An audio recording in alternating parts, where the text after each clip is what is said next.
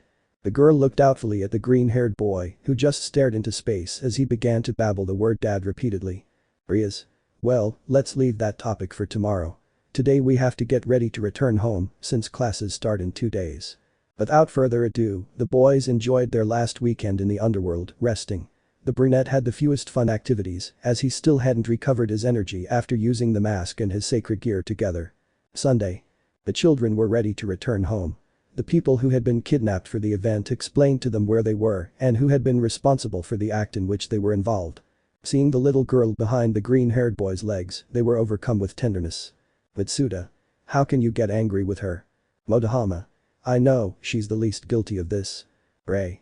The good thing is that everything is over and the little girl is now with her father." The green-haired man only blushed at what was said because he had agreed to stay with the girl. "Iida. Are you sure, Midoriya? I mean, with this challenge, I don't think you can take care of Eri all the time." "Izuku. Don't worry, Iida-san. Acha-chan and Momo-chan will help me with her." "Iida. Okay, I ask you to take good care of her, I will let Asawa-sensei know that she is with you." "Izuku. Thanks, I think Toshinori will tell Principal Nezu anyway." On the other hand, Sakura and her brother were talking to Issei in a more personal way. "Duya. Please, I'll take care of this little monster, she can then get her temper and destroy everything." Sakura. "Hey, I'm not like that." The brunette laughed so hard that he earned a small punch on his arm while the girl placed her face on the boy's chest due to the huge blush. Issei. "Don't worry, I'll take care of her like I have with the others." Duya. "Thank you, I'll let my father know that you're okay as well as the city of Tokyo because you haven't destroyed it yet." Sakura. "Brother." The boy only approached where the others were who were kidnapped and escorted by angels, and Michael went to take them to their respective homes. Sirzechs. "Well, it's time for you to go home too, tomorrow starts a new semester." Without saying anything else, the boys left by train, hoping not to run into the Sitri family. Upon arriving at the station they headed to Issei's house, but what surprised Izuku was that Momo was also going with them, he wondered why. "Momo? Well, I spoke with Rias senpai and she allowed me to live with you, my parents already know and they think the idea is splendid." Without saying anything else, they went to rest to start their new semester. It must be said that the green-haired boy, like the brown-haired boy, slept with the girls who loved them. In another different castle were the Chaos Brigade, with them new recruits that a certain silver-haired man had gathered. Risevim. "So it's them? Euclid." "That's right, Risevim-sama, these two humans and this family of demons wish to join our cause." Risevim. "And tell me," he said, looking at the silhouettes in front of him. "Why do you want to join?" "For my part, I want to get back the girl I abandoned and who is part of the gamers, but to do that I must eliminate their leader." "That's not it," said the girl who took off her robe that covered her, revealing Sona Sitri with a dull look. "I won't let you touch my ice-kun, first I'll kill that filthy bitch." "I, Lee Sharon, will not allow you to do that." Risevim. "Now you too, in the end all of that won't matter, once we defeat you, you will be our slaves." "I won't let that happen to my beloved Serena." Risevim. "And you are?" "My name is Darien and I want to get Serena back from that damn broccoli." Titsuki. "Ha ha ha ha. Darien. What are you making fun of, idiot?" Titsuki. "That a simple Deku took your girl away from you, ha ha ha ha. You humans and demons, will you shut your mouths?" Everyone looked at the projector, where the invader had appeared. Titsuki. "What did you say?" Risevim. "Calm down you idiot kid and pay attention. Well, as you know, I have already chosen the new challenge for the boys, but this time I need this idiot to come with me." I commented, pointing at the Ashen-haired boy. Titsuki. "Who are you calling an idiot?" "You." The others just laughed at the comment. "Anyway, I need you to come to my ship since you'll be getting upgraded for the challenge." Titsuki. "Ha ha ha ha, finally it's my turn to go against that damn Deku." Risevim. "When will the challenge be?" "Well, I already have two planned in case the idiot kid loses the first one." Titsuki. "How dare you think I'll lose to that damn Deku? See what I'm saying, this kid loses his temper easily." I commented while pointing at him. "Anyway, if this one can't do it, I already have another ally who will join us for the next challenge."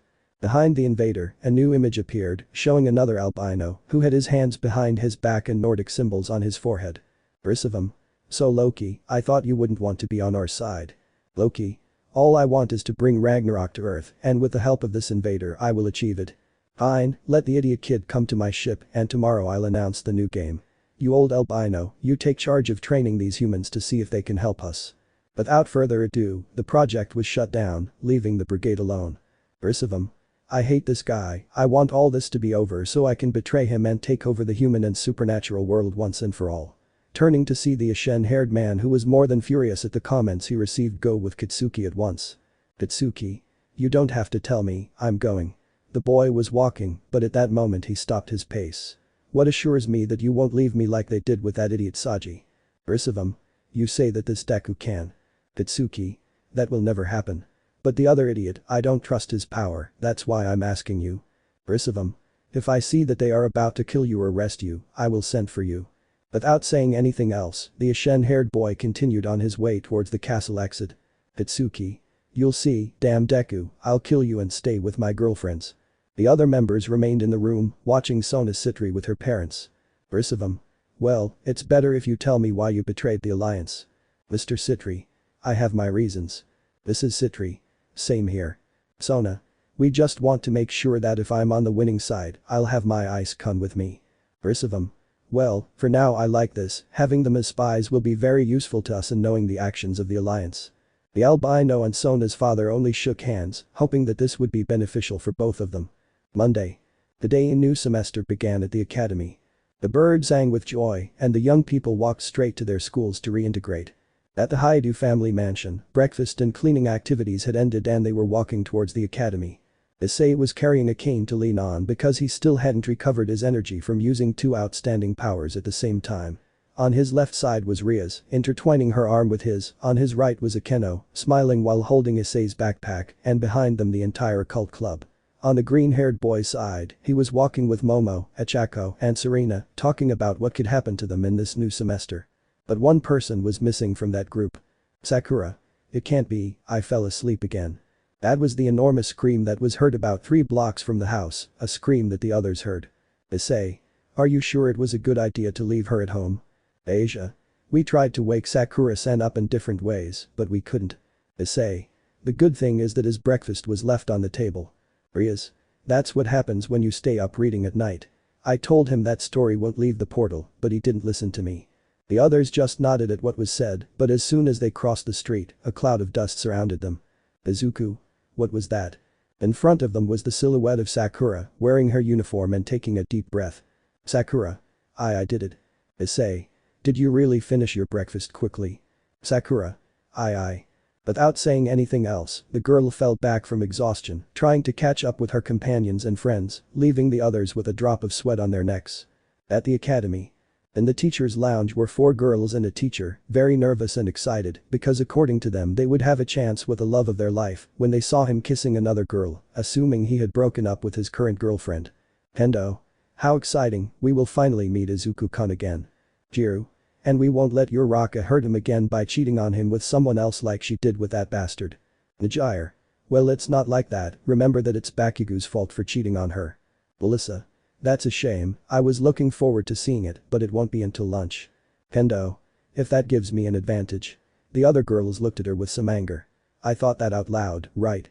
Girls. "What do you think?" You. "Calm down, we had agreed that we would all talk to him at lunchtime." Then she sees the watch on her wristband. "Well, it's time for you to go to your classrooms, you know you have to wait until they give you access." Girls.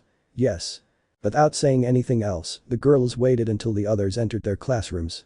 In the case of the first years, they had to wait for their teacher Yu to allow them to enter.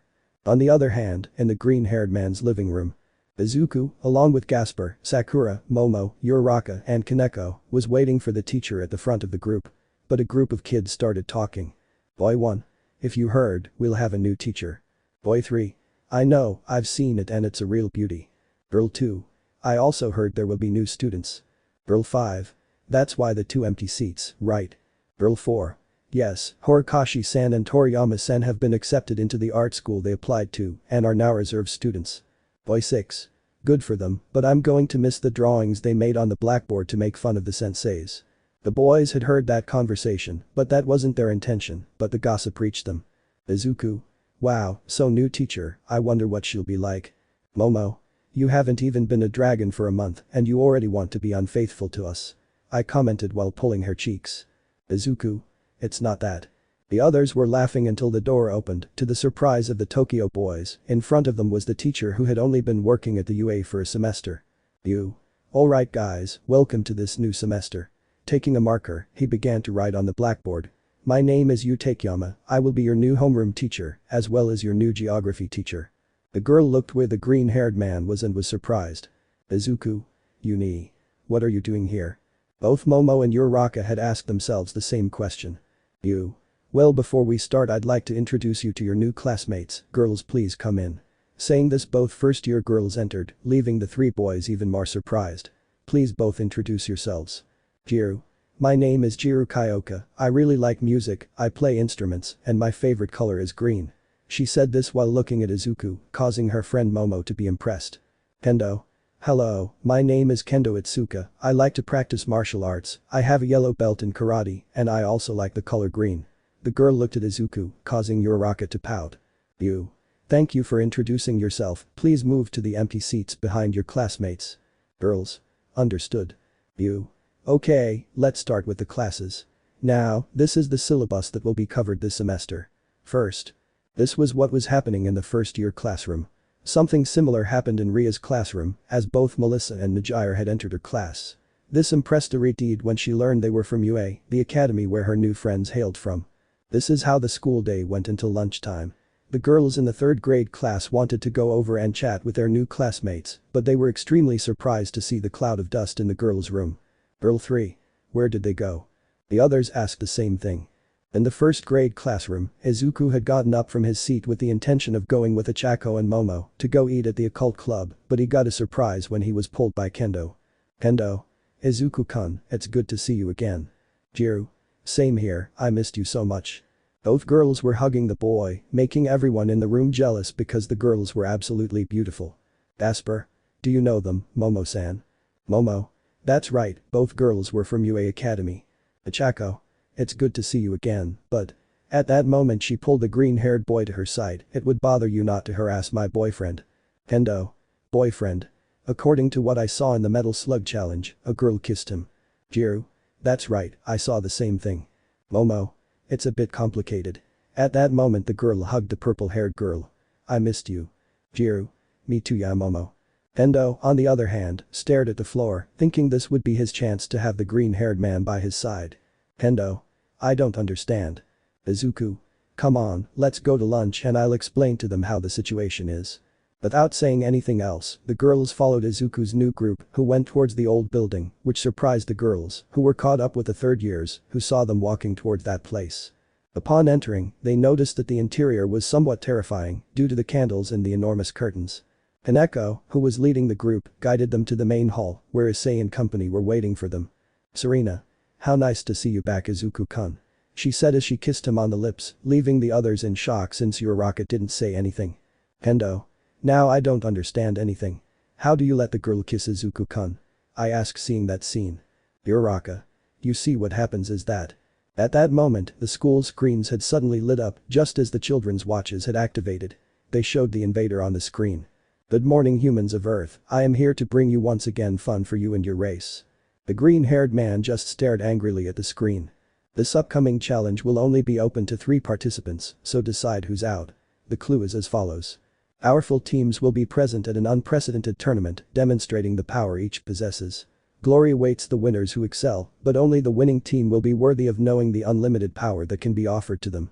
Welcome, the invitation has already been made. Without further ado, decide who will participate in the next challenge. It'll be in 2 days. The location will be sent tomorrow.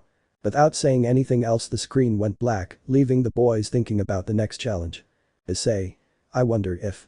He didn't finish his sentence as he fell from the chair he was in, his tiredness evident. Rias. You definitely won't go. Issei. What? But why? Rias.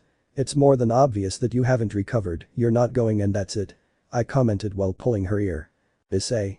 Yeah, I understand, but don't pull my ear. Rias. Glad you understood. The brown-haired boy just rubbed himself while Rias gave off a calm aura. The others stared at that scene except for our green-haired boy who showed furious eyes. Izuku. You'll see what happens when you hurt my dear daughter. That was Izuku's thought as he looked at his watch thinking about possible events. Chapter 19. TKOF, Izuku's Wrath. Academia de Kuoh. The classes continued as the hours passed in the children's room. On one hand, the brunette was taking notes given by the teacher on duty while checking on his phone for possible games for teams of 3 or something like that. Serena, who was next to him, only put her pencil between her nose and mouth because the class began to bore her. In the 1st grade classroom, Sakura was taking notes, but at the same time she was drawing a strange being that had never been seen before. But we'll focus on the green-haired boy who wasn't paying attention to what they were saying to him. Izuku. That bastard, it's one thing that he made my life miserable, but it's one thing for a little girl. He remembered the result the girl had for using the mask in the previous challenge, although she looked tenderly with that little horn, it didn't take away from the fact that the girl had been used by those guys. Toshinori. Young Midoriya. He was speaking to his stepson and student at this moment. Young Midoriya, please answer the question. The boy continued in his own world thinking about why the blonde had done such a vile thing until a blow brought him back to reality. Izuku. Ouch. He said while rubbing his forehead, since the blow was the result of a piece of chalk that the teacher had thrown at him. What happened? Toshinori. I was saying if you could answer the question in the book. Izuku. What book? Toshinori. Okay young man, please leave my class and go to the hallway, and I hope you pay attention so you don't spill the water from the punishment buckets. The green-haired boy was surprised, as it was the first time he'd received this kind of punishment. His stepfather usually did it to students who were rebellious or something similar, and that's what happened to him. His thoughts played tricks on him because he wasn't paying attention in class. 5 minutes later, Izuku was standing in the hallway, carrying 2 buckets of water in each hand. Still, his thoughts were elsewhere. But he was brought back to reality when he heard a voice. Issei. I see you were punished, although Toshinori-sensei's punishments are unorthodox. Commented the brown-haired man who was walking with a cane. Izuku. Yes, he thinks that with discipline the students will get back on track. I see you're still weak from wielding both Drake's mask and his power at the same time. Issei. Yes, I spoke with my partner and he called me reckless. Luckily, he said that my vital energy remained intact thanks to the power of the mask, but the physical wear and tear was great. Izuku. It's a relief that you're okay. The green-haired man simply bowed his head. Issei. I know what you're thinking and believe me it's not a good thing to keep all this to yourself. Izuku. That bastard, who was my childhood friend, did such a low thing by using Eri with those idiots. Issei. I know, but if you let this continue to consume you and especially at school you will have problems, it is better that you keep your mind on something else, like thinking about the event that follows. Izuku. Well, I think I know which one it is, but not the version. Issei. Do you really know? Izuku. Yes, because of the invitation and the power beyond a simple human, I determined that the game is the King of Fighter, but the version of the game is not yet, I just don't know yet what version of the game we will see and who the final boss will be. Issei. You're so smart he. Izuku. Wait a minute, said the green-haired boy, looking suspiciously at the brunette. What are you doing outside the classroom? You're supposed to be allowed to leave school unless you have a pass, and he doesn't see your pass. Issei. He scratched his neck. Well, I fell asleep in class, and the new teacher Yui got me out. Izuku. Seriously with you, if you weren't feeling well yet, you should have rested at home and recharged. Issei. It's just for now, I'm already recovering little by little, it's better if I go back to the second-year hallway and get seen by the teacher, or else I'll have more problems. The green-haired boy just watched as the brunette left for the classroom and then heard the new teacher shout at him scolding him for leaving the place. He smiled and thanked the brunette for having distracted him a little from the topic that was bothering him. Izuku. I must be calm and quiet my heart. He said to himself while looking at the clock. Later that afternoon, everyone gathered at the occult club where the chestnut-haired man pointed out the possible new game they would face. Everything was normal in the conversation. Issei eating one of the snacks Akeno prepared, Rias reading the alliance documents, Kaneko on Issei's lap while enjoying her sweets, Izuku with a little girl on his lap.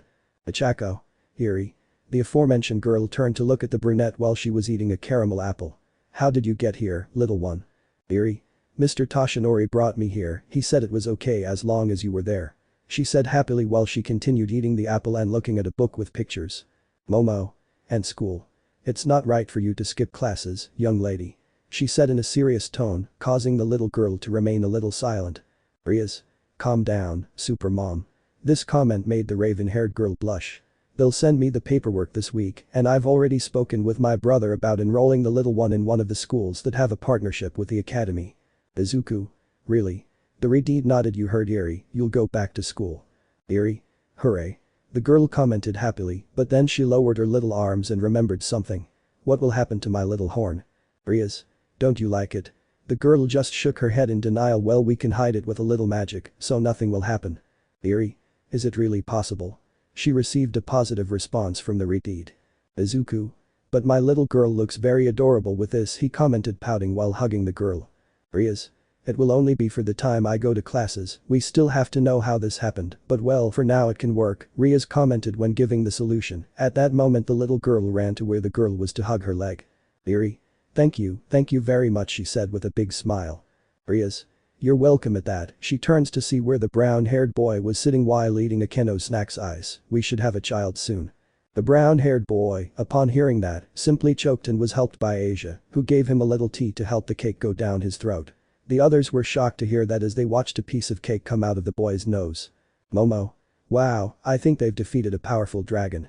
The comment caused laughter from the others, but the green-haired man looked back toward the window, knowing that a new event was about to begin. From the color of the sky, which was somewhat dark purple, we determined we were in the underworld. To be more exact, in an abandoned castle. Inside, sounds of someone throwing up the food they had just eaten began to be heard. It was a loud noise, as the girl's moaning was noticeable.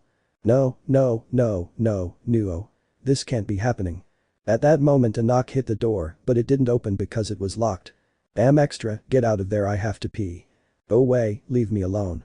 At that moment an explosion made the door fall, showing that outside the room was Katsuki. On the other side, inside the bathroom was Sona with her face almost inside the toilet and with signs of having vomited. Katsuki. How disgusting. Damn extra, try to clean the toilet bowl well, that's disgusting. After saying that he walked away from the bathroom, walking towards the stairs to go to another floor. On the way he met the queen of Sona, who had a serious look because she heard the screams. Tsubaki. Who did you yell at just now?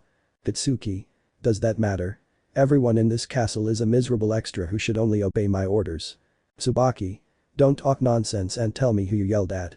Katsuki. Well, your disgusting queen has been vomiting since morning. The girl, hearing that, got worried and ran to the bathroom where the Ashen-haired boy came from, leaving him alone there. TSK, these incompetents. The queen of Sona ran straight to the bathroom and saw that a girl with glasses was leaning against a wall, who had taken a tissue to wipe her mouth and had a device in her hand. Tsubaki. Sona-sama, are you okay? Sona. No Tsubaki, something horrible is happening. Tsubaki. What is Sona-sama? The girl showed him what she had in her other hand and it was clear that it was a pregnancy test, the result of which was a cross. Tsubaki. Sona-sama, you.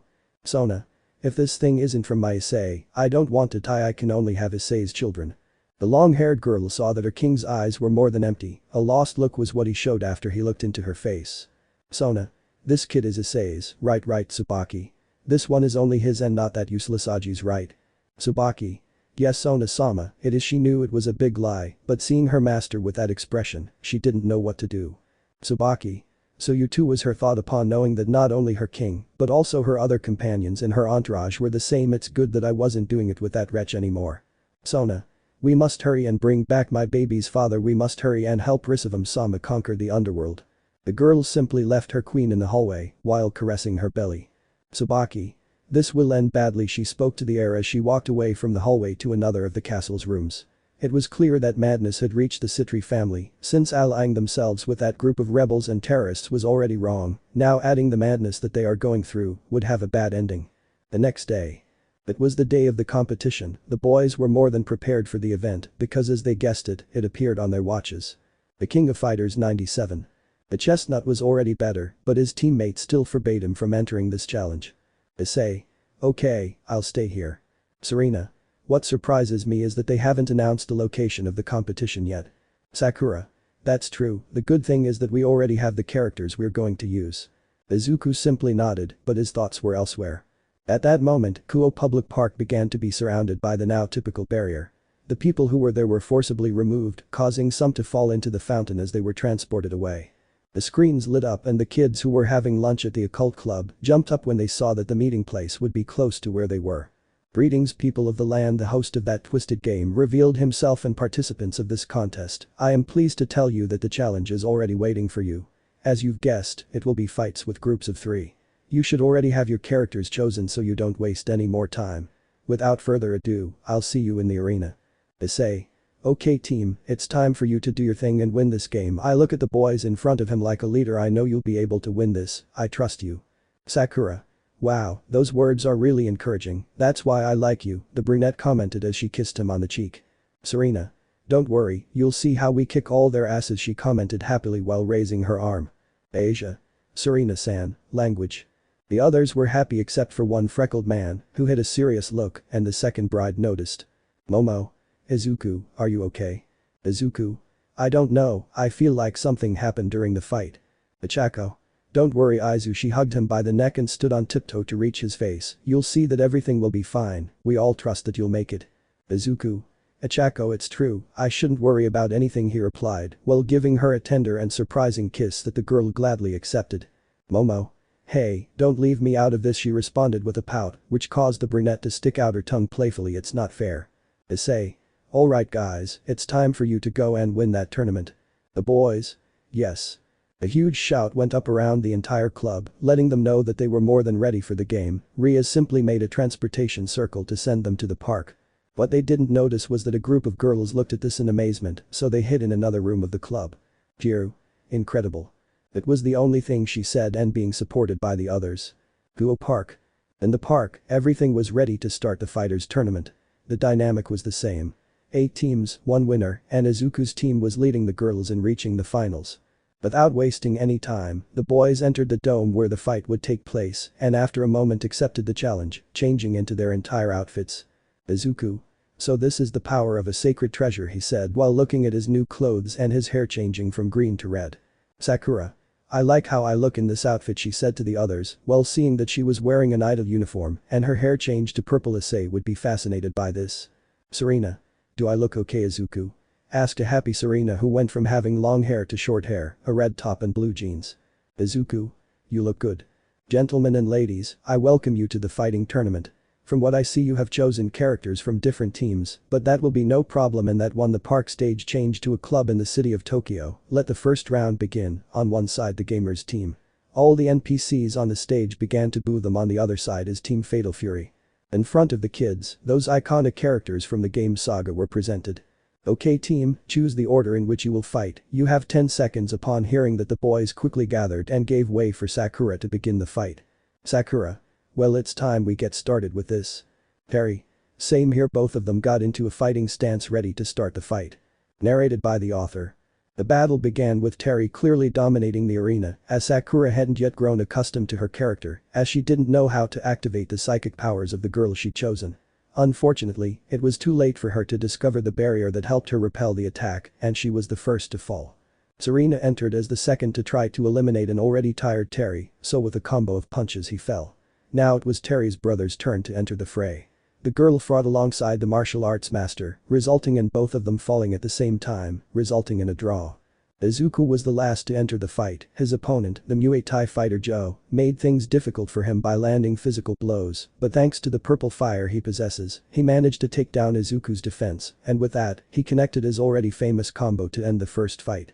As the fights went on, the boys began to assimilate their new powers, especially Sakura, who began to have control of Athena's psychic power, to the point that in the fight against the Korea Justice team, she single-handedly wiped out all the members.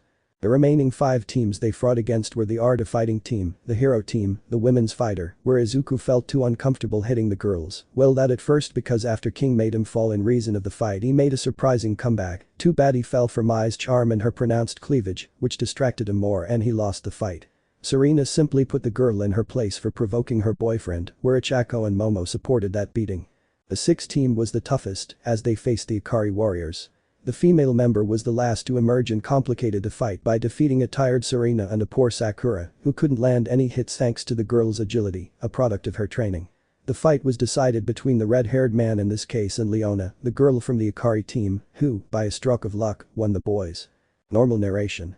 The scene changed again. It was apparently the abyss of a temple. The boys were resting as they did between each fight, their energy being regenerated for the next fight. Serena. Who are we fighting this time? Sakura. I don't know, but there's only one more fight and this is over and we'll get another victory.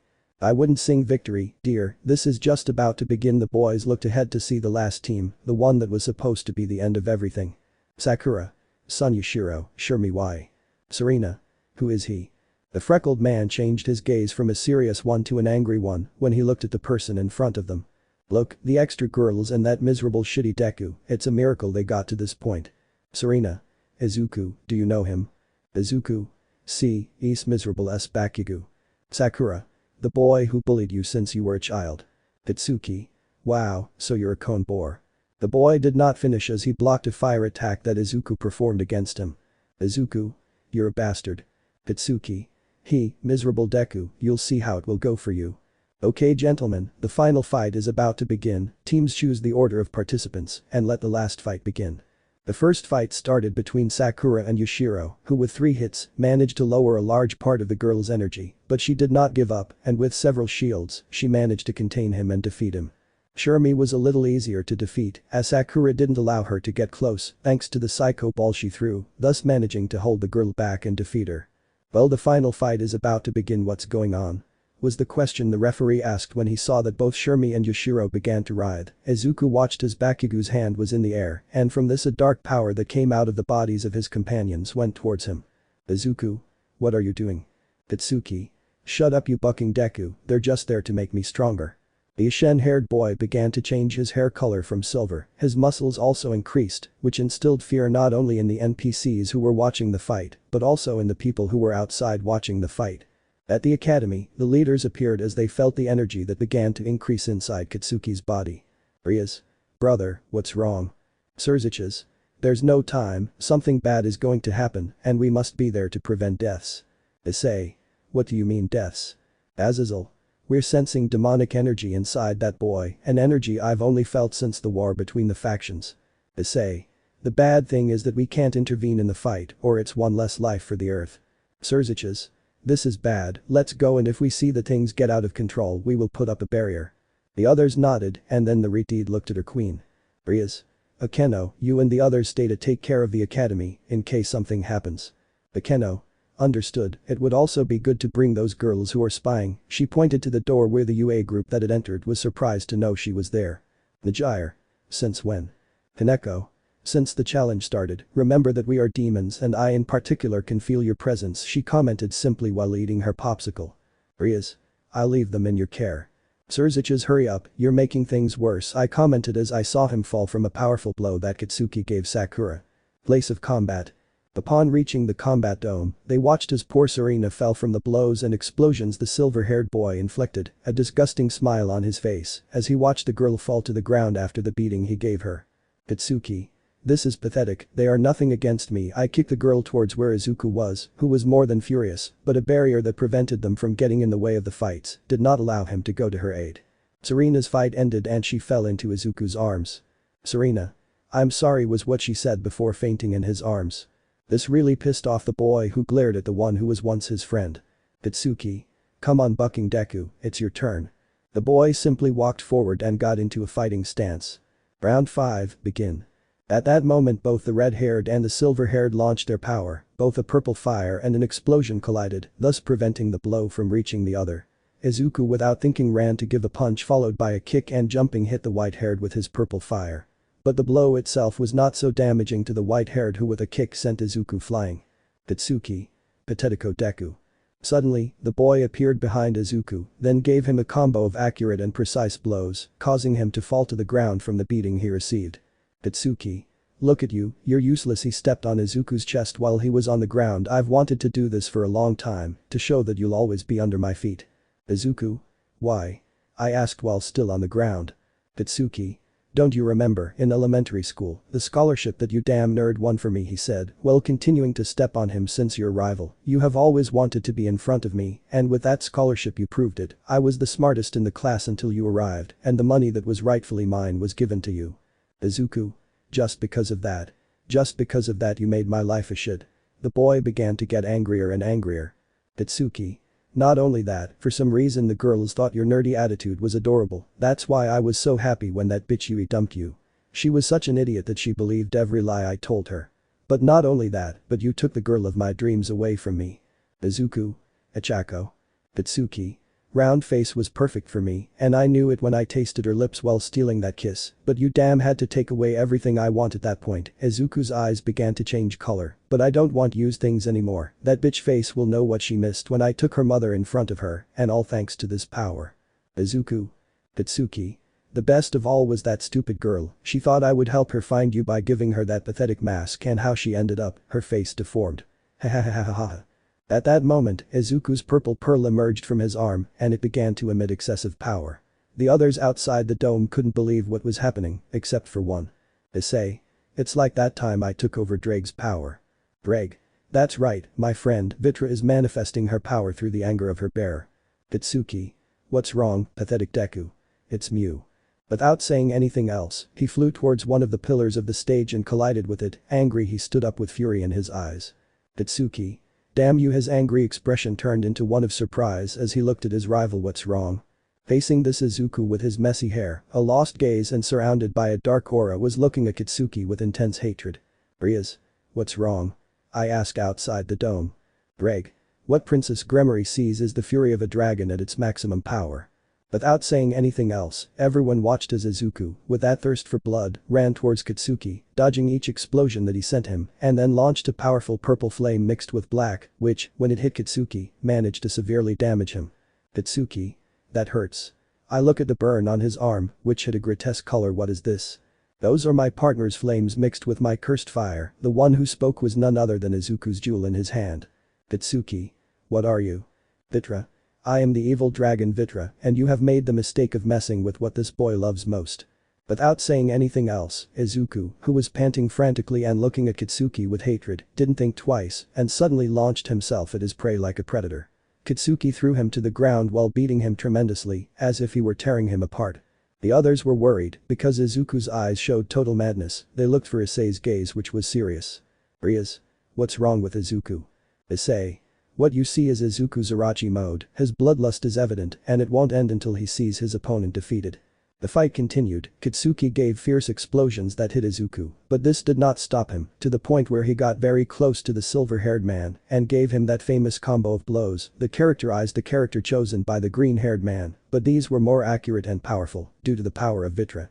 The pain was evident on Katsuki's face as he received each blow. At that, Izuku threw him into the air and with his hands summoned a huge explosion of purple and black fire that hit his rival. The silver-haired man fell to the ground, his appearance returning to what it had been before the fight. The wounds were evident. The blows Izuku had dealt had caused too much damage. But what was most noticeable in Katsuki's gaze was fear, immense fear. Katsuki. No, wait, mercy, I give up, he said with enormous fear on his face, but the red-haired man didn't pay attention and walked frantically. The battle is over, victory goes to the players of Earth. The others celebrated the victory except for Issei, who activated his watch and put on the Majora's Mask. The others were surprised by this, but they watched as the red-haired man stopped looking at the ash-haired man, who was abandoned in place by the invaders' accessories. Issei. I think I should stop you. Izuku. The red-haired boy immediately attacks the brown-haired boy with a mask on. Since his hatred had not yet gone away, the brown-haired boy dodged each of his attacks, including the fire. Rias. Issei. Sirzechs. Let's hope I can stop him. The brown-haired boy continued to dodge a direct blow, and looking for the opportunity to knock out his companion, he moved behind him and with the handle of his sword, hit him on the back of the neck, causing him to fall to the ground and lose his transformation. Rias. You defeated him in one hit. Issei. Well, he took off his mask and returned to his original form. He was already tired from the fight and he was almost done for losing the fight. At that, he turns to see the one who was once his partner's friend. What will we do with him? Sirzechs. Just like we did with Saji, we will heal him and send him to the underworld prison, he replied while looking at Katsuki's body, all destroyed and with great wounds. Serena, who watched the fight, simply went to her boyfriend and hugged him while helping him rest. Issei. Is this getting out of control? He said to himself as he looked at the clock that announced the boy's victory.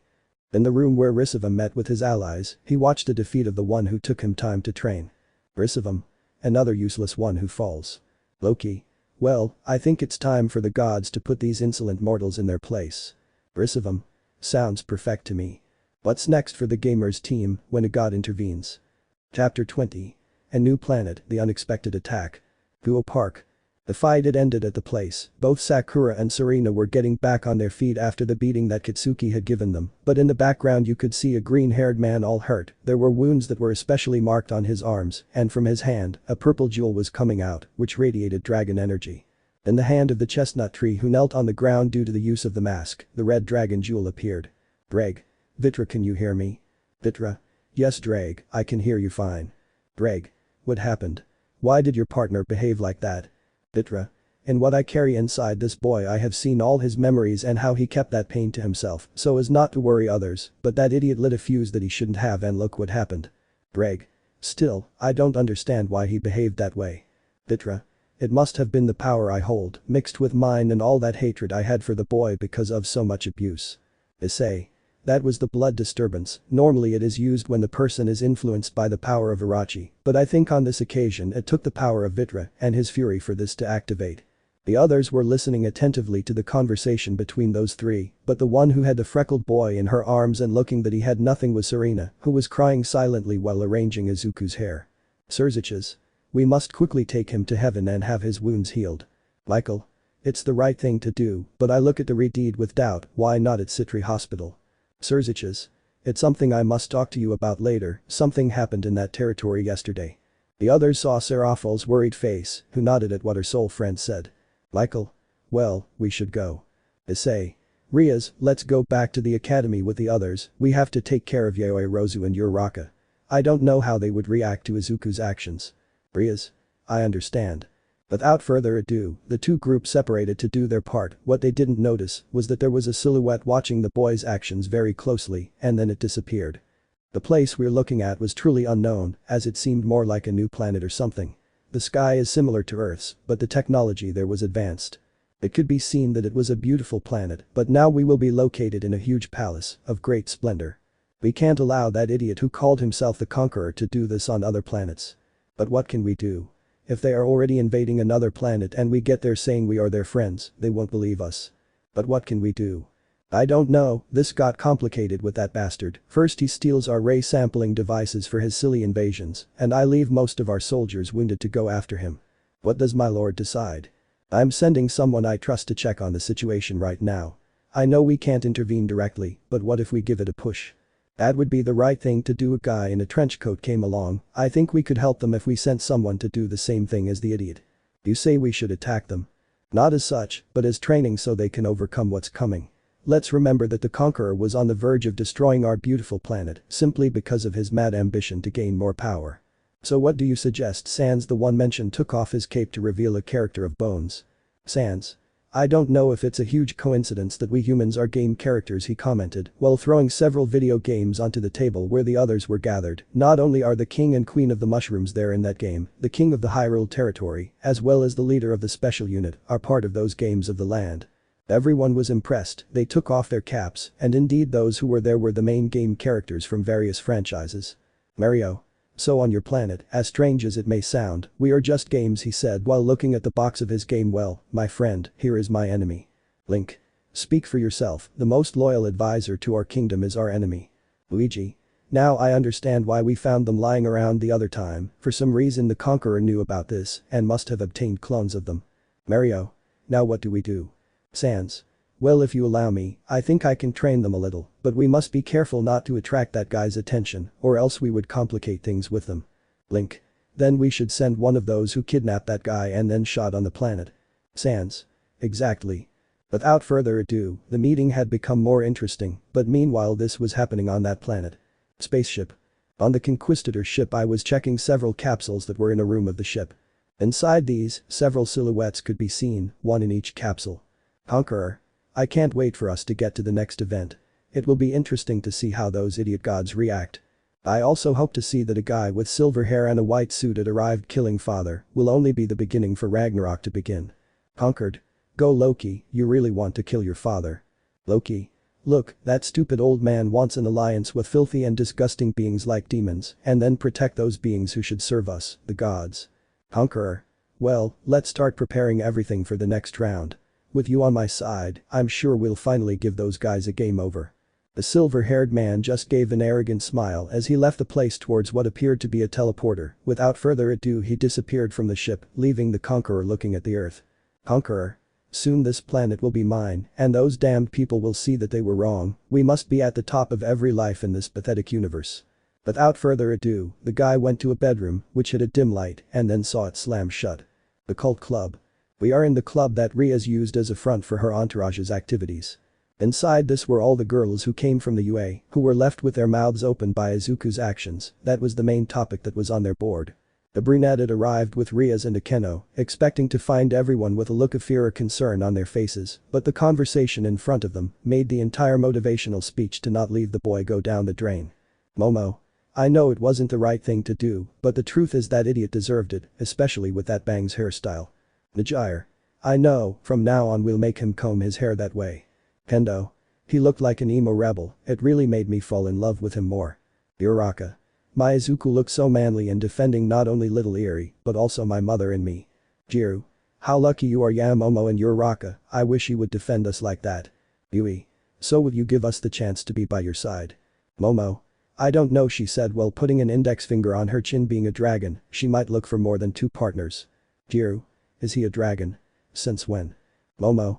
Well, let me tell you what has happened in this short time. In fact, Izu-kun told me to update you on all this. The girls were more than attentive to what their partner would say, that they didn't notice that Issei and the others had arrived well, since the supernatural was announced things.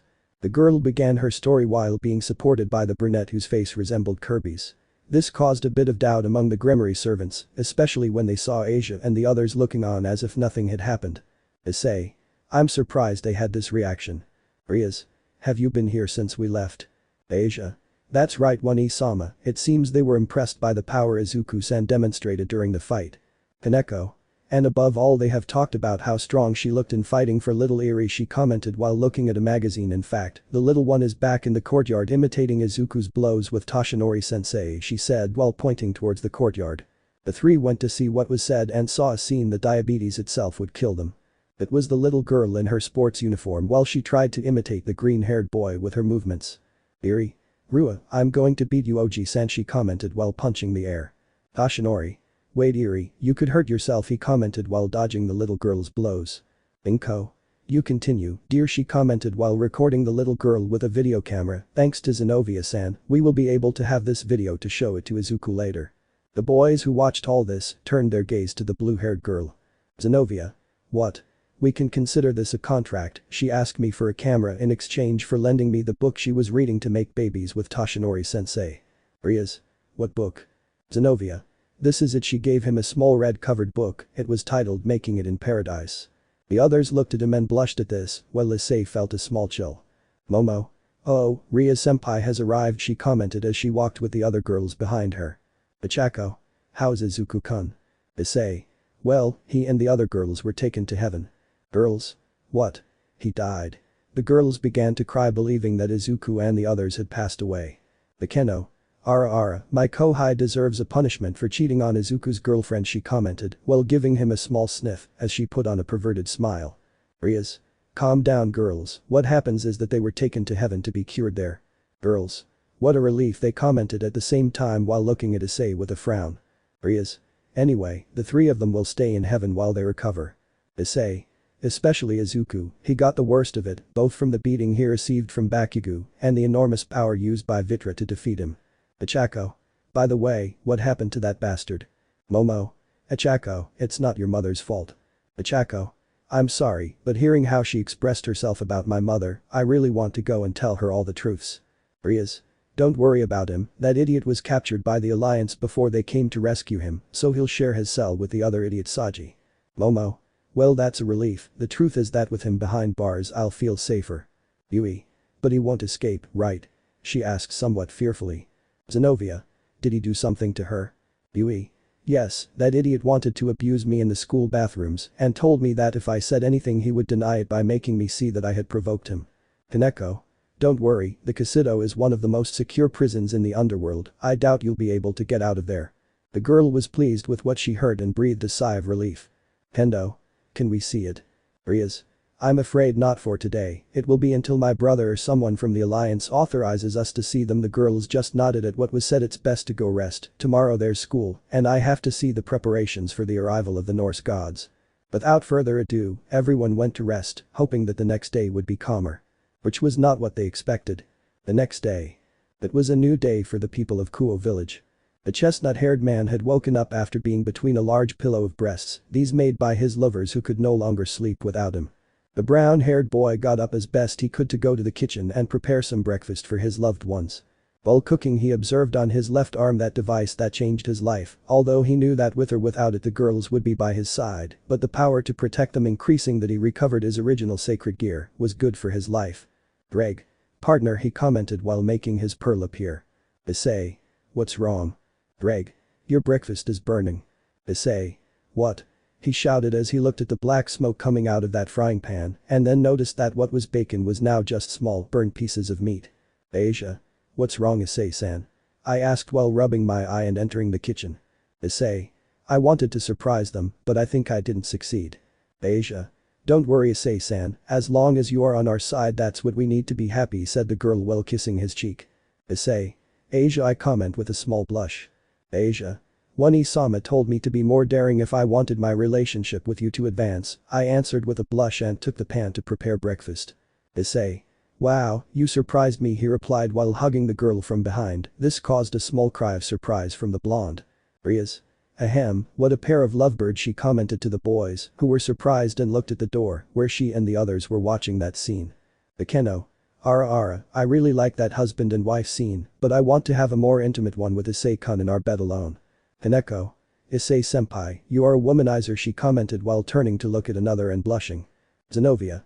This is gold to have more intimate moments with Issei-kun, she said while writing everything down in a notebook. Issei. We better have breakfast. The girls nodded and left the brunette sitting at the table while they helped put everything on the table. The brunette had offered, but the same girls wanted to please him with this breakfast. After a while, and it was also Saturday, their plan was to rest a little and enjoy the day watching movies in the mansion's huge movie projecting room. Everything was peaceful for the boys, as there was nothing to interrupt them. But at that moment. Issei. What is that sound? He said looking everywhere. Rias. What are you saying? She said, looking at the boy who quickly stood up. Issei. Don't you hear it? I comment with a little concern. The others stared at the boy, but then a little song caught their attention too. Asia. Where does it come from? Zenovia. I don't know, but I don't like it. The others were looking around, and then Kaneko quickly turned to look at one of the windows. Kaneko. Senpai, over there, she said while pointing towards one of the windows. The brown-haired boy turned around and was surprised because he recognized the figure, who without thinking ran in the opposite direction to where the boy was. Issei. Wait, stop. The chestnut tree ran towards the window and jumped out of it. He was not worried because they were on the second floor and in front of it there was a tree, and being a demon he could spread his wings freely so that no one would see him. Rias. What's up? Akeno. I don't know, but if it came out that way it must be something bad. Asia. We must follow him, One-sama. Rias. Yes, a seal appeared in her hand, where a small bat with a funny face appeared. Please follow Issei. The bat simply flew towards where the chestnut tree was going, thus arriving at the park where Issei himself had been killed before. Kuoh Park. Issei. Why in this place? I commented with a frown as I searched for the origin of the tiny song. But from one moment to the next he was locked in a kind of box, which really surprised him. Issei. What's going on? He asked in a distracted manner, since there were no indications that it was a challenge or anything like that, and this he said as he picked up a sword that was on the ground. At that moment, a song began to play in the room, a song that he recognized and that at the same time caused him unease and anger. Issei. It's not true, he can't be here. Well, it seems you know of my existence, said a voice from high up in space. The sunlight did not allow us to clearly see the face of the newcomer, but the brown-haired man had identified him. Issei. Sans. That's right, human, it's time for you to know your punishment. From one moment to the next, the area where the chestnut had been locked up turned purple, as if a rain of dust had impregnated it. Rias. Issei. Shouted the girl, who along with the others had arrived at the place where her familiar had indicated that the brown-haired boy stopped. Issei. If you don't worry, this will end quickly. The brown-haired boy raised his watch and pressed a button, but the result was not what he expected. What's wrong? Sans. I didn't tell you, while you're inside this field your powers obtained during the challenge will be useless. The chestnut was shocked because the resources he had obtained during his fights had been blocked. Issei. Okay Drag, it's time to go for him. Drag. Okay, buddy. The gem appeared in the brown-haired boy's hand, but buddy, I can't get out. Issei. What are you saying? Sans. I didn't tell you, he spoke to gain the brown-haired boy's attention. Any power that doesn't come from you before you started this challenge won't be activated at that moment. Several obstacles appeared on the ground in order to attack the boy. It's better that you pay attention to this. The chestnut tree saw the walls leading to this waterfall and tried to activate the last resource it had left. Issei. Please let them work, he begged as he jumped to see a pair of demon wings coming out of his back. Perfect. Without further ado, avoiding the obstacles presented to him was easier with his wings. When he noticed that the first attack had ended, the chestnut flew towards the skeleton that was at the top of the painting. Issei. You'll see, he flew with all the speed he had with the point of hitting the presented enemy. Sans. You're very slow, he responded by almost instantly dodging the attack that Issei had made, causing the brown-haired boy to fall to the ground. Now it's my turn. Once again the skeleton summoned several spikes on the ground and the occasional platform. Issei. This will be simple, he said while flying to avoid the spikes, however, he abruptly fell to the platform that was above the spikes. Now what? Sans. You think I'm going to make it easy for you? I control the space, and if I feel like changing even gravity itself, I'll do it. The girls watched with concern the battle that the brown-haired boy had, and that it was very difficult for him alone. At that moment Kiba and Gasper had arrived since they were notified by their master, but behind them came not only the leaders of the alliance, but also reporters. Rias. Kiba, how did the reporters follow them? Kiba. I don't know, we just saw this group coming running when they noticed that guy at the top. Michael. Rias-san, what's going on? Is this the new challenge? Rias. No, Michael-sama, we were quiet in the house when Ice heard something that caught his attention, and from one moment to another this is happening, he pointed out when he saw that the brown-haired man tried to hit the cadaverous being again, but he dodged the blow again. Gasper. Issei-senpai has it tough. This comment caught the attention of the others. The Keno. Why do you say that? Reporter 2. Yes, why do you say that, young? The reporters had surrounded the boy, who began to tremble in fear at being so overwhelmed by all the reporters. Gasper.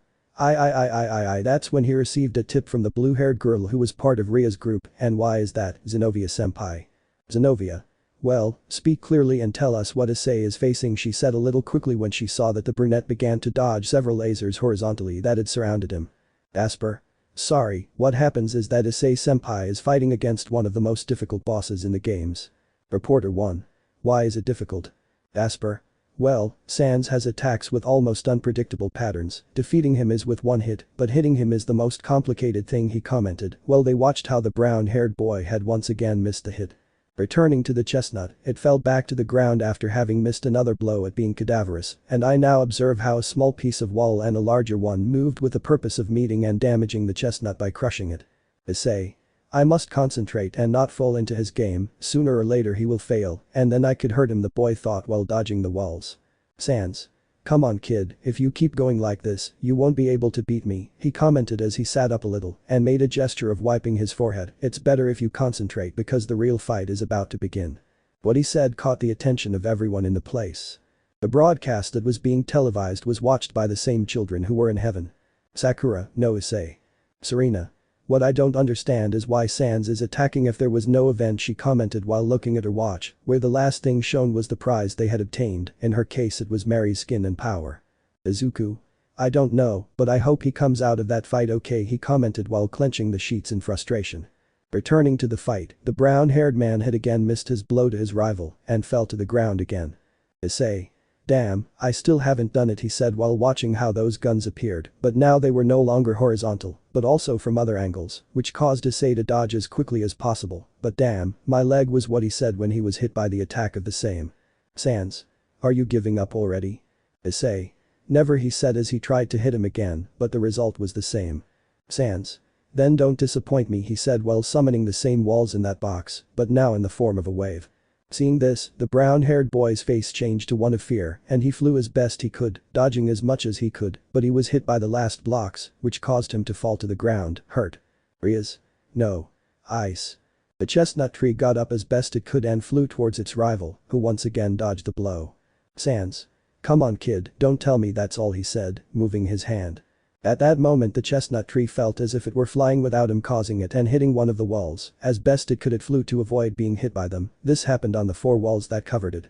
So more than 10 minutes passed, where the brown tried to attack Sans, who dodged him and hit back either with the walls or with the lasers, where one of the deadliest attacks was that they attacked him in a circle and cut him like pizza into small slices. Here the brown flew as fast as possible. Another attack he had difficulties with was that the same rays grew in width and attacked him in an X shape, the small spaces that were there were enough for him to hide. As the fight progressed, the damage Issei took was evident, but Sans was looking increasingly tired. He fell to his knees as he finished his attacks. The others were watching the fight unfold, the reporters were narrating the fight to the viewers, while the worried girls and the leaders were looking at the brunette with amazed eyes. After dodging another X-shaped attack that Sans launched, he fell to the ground with signs of tiredness. The brown-haired boy noticed this and waited for the right moment to attack. Without further ado, when he noticed that Sans had fallen asleep, he launched his blow. Issei. Now the boy threw a fist towards the skeleton. Sans. Very slow, he said as he dodged the blow. Issei. "You're the slow one," he responded by giving another blow with the sword he received at the beginning of the fight and a kick, managing to hurt Sans. Sans. "Damn, I think he beat me," he commented while holding the wound that the brown-haired boy made with the sword. Without further ado he began to disappear, and without leaving a trace of the challenge he left. The chestnut tree, on the other hand, was lying on the ground, very tired.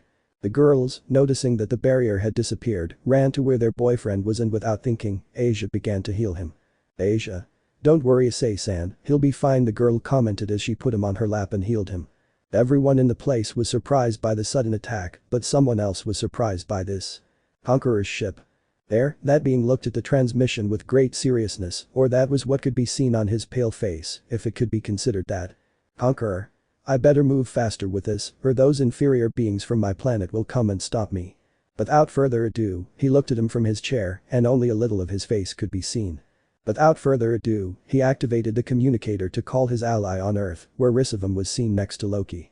"Conqueror. It's time to attack that faction, let Loki be responsible." Risevim. "Okay." Without further ado, the transmission ended as he looked down at the ground and put on a twisted smile. Chapter 21. The Appointment, the Ghost of Sparta. Asa de Hyoudou Issei. We find ourselves in the living room of our protagonist's home.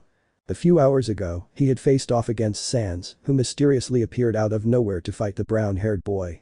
While the girls were preparing things to eat, Issei was sitting in a room with little furniture and a huge television, where the console that Azazel had given him was connected. The boy had placed the Undertale game in the same place where the character who attacked him came from. At this moment he was in the final battle of genocide mode where he fought against Sans himself. For many, this fight was a difficult one, even for the chestnut-colored player, as it was the umpteenth time he had faced him in the game. Issei. I still don't understand why the Sans attacked without announcing any challenge, he thought while dodging the attacks in the game. Greg. Dude, how much do you think? Issei. It's just that I'm not clear why Sans attacked, especially me alone, I answered while pausing the game. Greg. I don't know if you've noticed, but you've now dodged every attack on the screen. Issei. How? The brown-haired boy looked at the life bar, which, unlike other times, at this moment his life was the same as when the fight started. It's true. Greg. Do you think your senses will become more acute? Issei. I don't know yet. At that moment he looked at his cell phone, since he had received a message from Rias. Well, dinner is ready. The brunette went down to the dining room where the other girls, including Izuku's girlfriends and friends, were waiting for the brunette to arrive. Momo, why? The atmosphere feels strange without Izuku-kun, she commented upon seeing that the seat Izuku normally occupied was empty. Ichako. Sakura-san and Serena-san are also missing. I turned to look at the two empty seats that remained. Asia. Don't worry about them, I know they are being well taken care of in heaven, the girl commented as she passed a plate of food to the purple-haired girl. Jiru. You know, if you say it that way, one would think they died, he commented while taking the plate from Asia's hand. Asia. Wait, that wasn't my intention, I commented with teary eyes, believing I had done something wrong. The other girls laughed at the blonde's reaction, and the brunette was no exception. Bekeno. Issei-kun, I called the boy as I sat down next to him. I need to ask you a huge favor, and I know you're the only one who can do this. The brown-haired boy was surprised by how he said it, but this alerted a certain red-haired girl. Issei. Tell me, what do you need? The boy asked as he watched a beautiful smile form on the brunette's lips. The next day. We see our favorite protagonist standing in front of a wooden arch, located in front of the city's temple. The boy was wearing casual clothes while looking at his cell phone. Issei. I know Ukeno-san wanted a date, but I don't see why wait for her somewhere else if we live under the same roof, he said to himself as he continued looking at a game catalog, including those that are just coming out. Ukeno. Issei-kun, did I keep you waiting? The newcomer commented from behind the brown-haired boy. Issei. Of course. At that moment he turned to look at the girl, so for a moment he remained silent. No. Ukeno. Issei-kun, do you like how I look? The girl, in a flirtatious manner, but without any desire to provoke, leaned in so he could see her better. The girl's beauty amazed him, the older sister air she always gave off had disappeared, and in its place was that girl his age, one who gave a sincere smile. Issei. Yes, you look very pretty, he commented with a blush on his cheeks. Ukeno. Yes. I managed to impress you, the girl answered happily. At that moment she took the brown-haired boy's arm and held him to her chest with the intention of hugging him. Today you will be my boyfriend, can I call you Issei? Issei. Of course, he answered while scratching his cheek. Ukeno. Well then, let's enjoy this day. The brunette and the raven-haired girl headed to the city center to start their date. Ukeno took advantage of this and took the brunette's hand in order to look like a couple in love. The first thing they went to do, at her suggestion, was to have a light breakfast, so the cafeteria was the first place they stopped. They then walked through the shopping area, where Akeno looked through the window at the products on offer. During their walk, they entered a jewelry store, where the girl noticed a pendant with black wings. Its material was truly top-notch, so the brunette bought it secretly before they left. After this, they went to the city aquarium. The girl was fascinated by the marine life on display there, revealing a side of herself that no one else had seen. Issei. Wow, I've never seen Akeno-san like this before, he thought as he was taken by the hand and taken to another place. I'm really envious of whoever becomes her boyfriend. I'll make this date the best it can be, so that the day someone arrives they'll never get over this. Akeno. Issei. The girl asked when she saw how she was now pulled by the hand without hurting her and being taken by the boy. Issei. Let's enjoy this day, Akeno. Akeno. Of course, she commented with a blush and a smile on her lips. Periok, a crepe at the park, and a meal at a good restaurant were the things that complemented that day. You could really tell Akeno enjoyed the day by the lovey-dovey smile on her face. Issei. This was a great day, he thought happily for a moment, then his face turned to one of annoyance. If it hadn't been for them. Them? What does the brown-haired girl mean? Well, throughout the date there was a certain group of shadows that were following them. Thanks to the sunlight they showed us that Rias, Asia, Kaneko, Zenobia, Gasper, who was dragged by the girls, and Sakura were following them. Also in the place was Kiba, who every time he was noticed only apologized. The girls wore disguises so that they would not be recognized, but it was useless. Rias. Moo, I let Akeno go on the date with my eyes, but holding hands, I'm not yet able to do that in public, commented the girl who was hiding behind a post. Asia. No way, I want a date with Issei-san too. Kaneko. Gasper-kun, if anything else happens, use your power to stop them. Gasper. Hey, isn't this spying? Zenobia. Of course not, this is fun. Kiba. I think we should stop enjoying our day, commented the boy who had a drink in his hand. Issei. Wow, they are very indiscreet, he commented while having a look of annoyance. Akeno. I have an idea, let's lose them, the girl commented while taking Issei's hand. At that moment they both ran away, being observed by the others who were surprised by it. Rias. Let's follow them. Kaneko. Gasper-kun, it's your time, she commented while pulling the aforementioned by his clothes. Gasper. Wait. Left, right, left again, those were the movements the couple took to escape from their pursuers, until they noticed that they were no longer coming after them. Issei. I'm dead, he thought with some fear, knowing that a redeed would be waiting for him at home. Greg. I'd say more than dead, mate, you've already noticed where they are. The brunette looked up as he caught his breath to notice that they were in the worst place of all to misinterpret things. Issei. It's not true. $4,500 per break. $7,000 to spend the night. These were the signs that now surrounded the couple. The place they were standing on was none other than a love street. This was where the hotels where lovers went to consummate their love, or where unfaithful people met to cheat on their partners, and these partners were named after them. Issei. We have to leave here, he took the girl's hand to leave that street, but when he didn't feel any movement from his partner, he turned to look at her. Akeno-san. Akeno. Let's go in, with her gaze lowered and taking the brunette's hand with both of her hands. I wouldn't mind if it's you. The brunette's heart began to beat rapidly upon hearing that phrase, his cheeks turned red, and without realizing it, he was already being pulled by the raven-haired girl in the direction of the first hotel in front of them. No. The girl's eyes suddenly changed, from having a bright look to one where her eyes looked deader than your ex's I love you. The girl turned quickly and saw the owner of that voice, the one that caused her so much disgust. Akeno. Bara. I can't finish saying the name when I see three people lying on the ground, two men and a woman. All in a deplorable state. Akeno. Barakwil. The girl ran to check on the three, something the brunette missed greatly, as in front of her was a middle-aged man, an old man with a vast chest that could no longer support him, and a girl. A beautiful woman with silver hair and office clothes that could barely cover her chest and legs due to the damage they had. Issei. What happened? Who are you? I asked while helping the old man and the girl to sit up. You're the Sekiryuutei, right? Issei. Yes, but how does he know me? Please take us to the Alliance. This time the one who spoke was the girl who managed to look up. The brunette was shocked to see that there was a trace of blood on the girl's forehead. Issei. Akeno-san, we must take them to the house and notify Sirzechs-sama. Akeno. Of course. Both boys without thinking grabbed the newcomers, while Akeno helped the girl to get up, while Issei took both men. A magic circle formed on the ground beneath them, and without further ado they disappeared from the place. Residencia de Hyoudou Issei. In one of the rooms, we can see the injured girl who found the chestnut tree being treated by Asia. She was shocked by the girl's condition. Rias and the others helped make the other two uninvited beings comfortable in a different room while the alliance leaders arrived. It didn't take them even 5 minutes to hear the description of each of those who arrived, but they would wait for them to wake up and clarify what happened to them. Sirzechs. I don't understand what happened. I look at the leader of the Fallen. I thought he had assigned someone for his protection. Azazel. And I did it, he commented seriously. Didn't you see how he arrived? He's more hurt than those two. Issei. Sorry, but who are they? The boy spoke when he noticed that the atmosphere was starting to get heavy.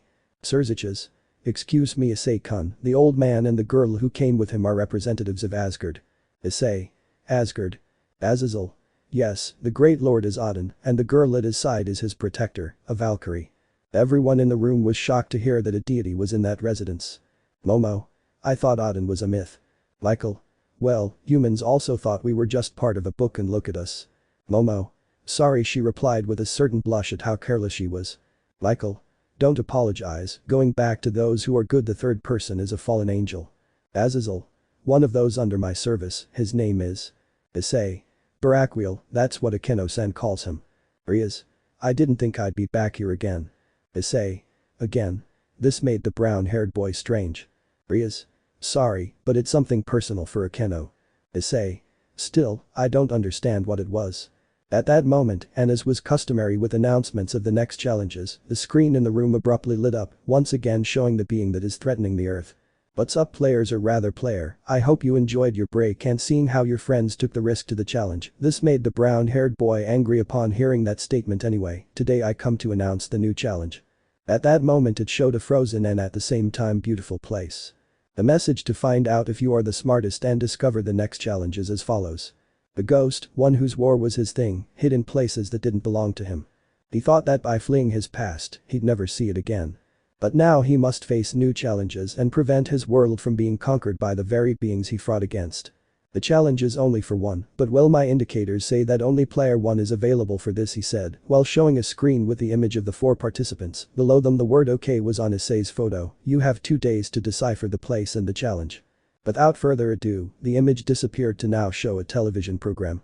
Issei. A ghost. Rias. Do you know what it means? Issei. No, it could be anything. Besides, he looked at the photo of the challenge. I don't know what it has to do with a snowy forest.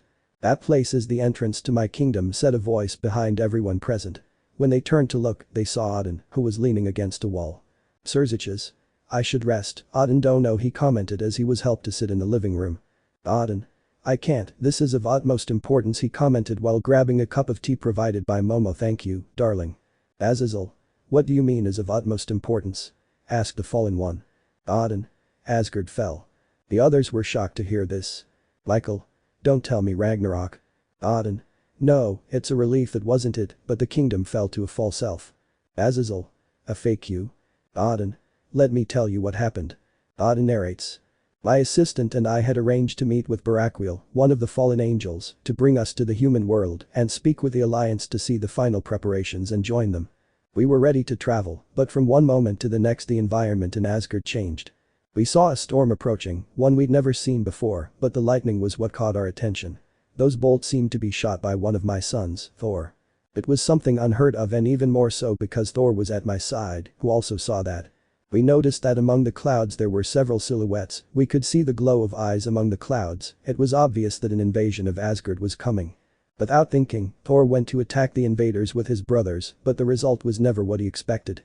Like flies, all my children fell to the ground from the skies, shackles placed on their hands and necks so they couldn't use their powers. I was truly shocked and couldn't react quickly when I saw that my people were also under attack. With the help of my assistant and Baraquiel, we tried to repel the invasion, but it was no use. We were outnumbered and our defeat was sealed. At that moment, a being somewhat resembling me stood in front of me, and several young men resembling my sons also stood beside him. Odin. Who are you, cursed? What don't you see? My name is Odin, god of Asgard. Odin. It's a lie. Odin. Yes, of course, this is my kingdom from now on, he said with a sinister smile, and from this moment on, whatever I command will be done.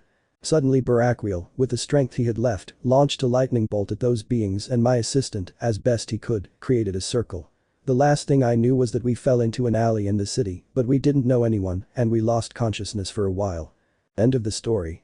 The others were impressed to hear this, especially a certain brunette who was looking at his watch. Rias.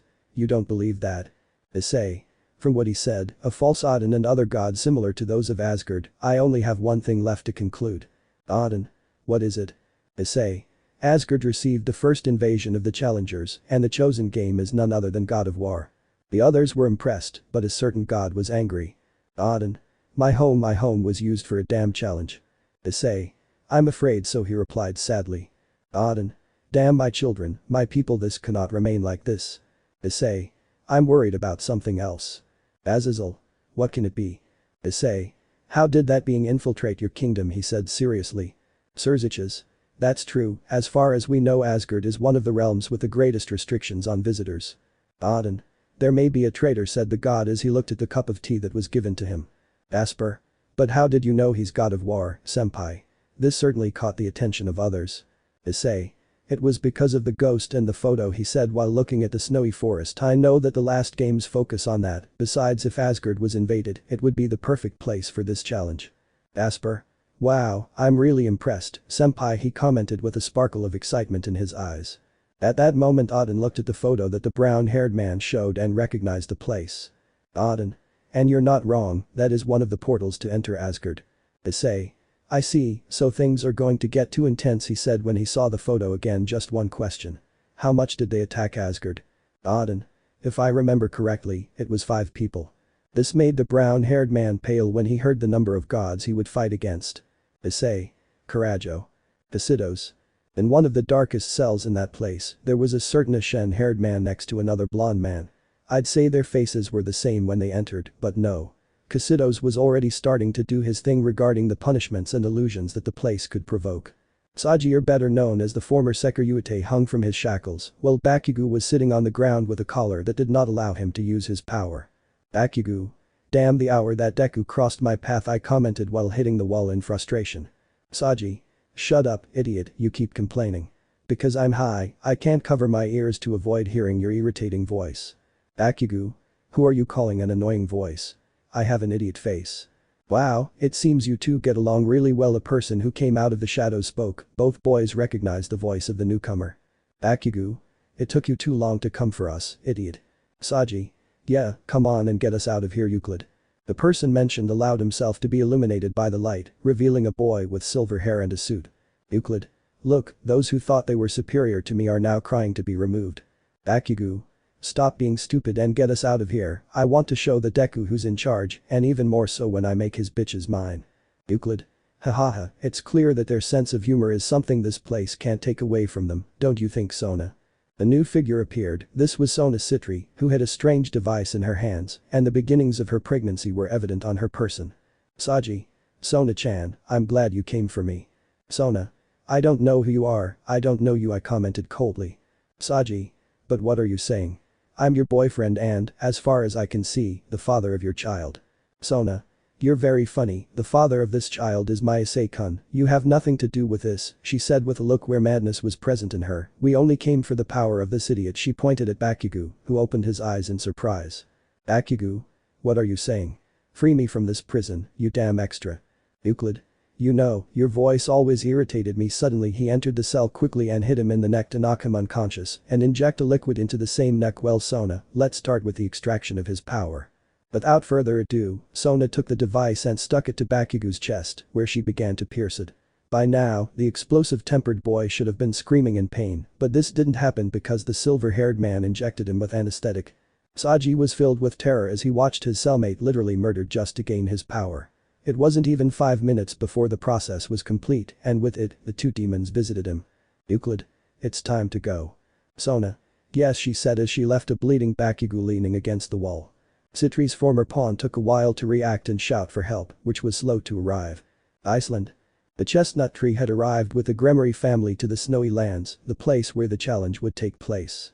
Next to them was Odin, a little more recovered, and also the Valkyrie who accompanied him. Odin. Boy, this caught the chestnut's attention. I ask you please to help my people with this challenge. Issei.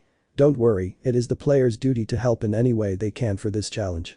At that moment the girl walked towards where the brown-haired man was and took his hands. Please help my grandmother, I didn't see her during the attack on Asgard and I fear the worst. Issei. Don't worry, you'll see that it will turn out well, miss. Roswis, that's my name, he told her his name while she had tears in her eyes.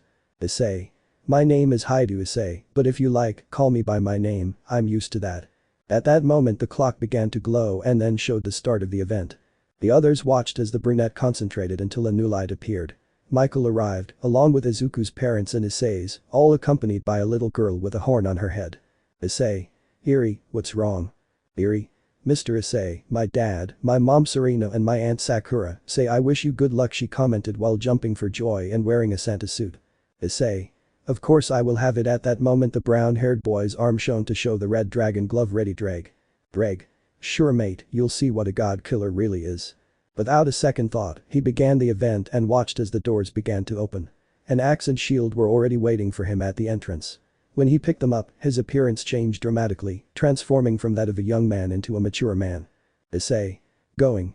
Everyone was waiting expectantly to see what would happen at this new event. What awaits our protagonist in the solitary challenge? Chapter 22. The Mysterious Child and the Path to Asgard. Gregory. We focus on what appears to be a hospital in that region of the underworld where the fallen angels have their home. In one of the rooms, we can see a person connected to a respirator. We can see that he had his eyes closed, as if he were resting, but there was something worrying him. Doctor? Still no signal. Nurse?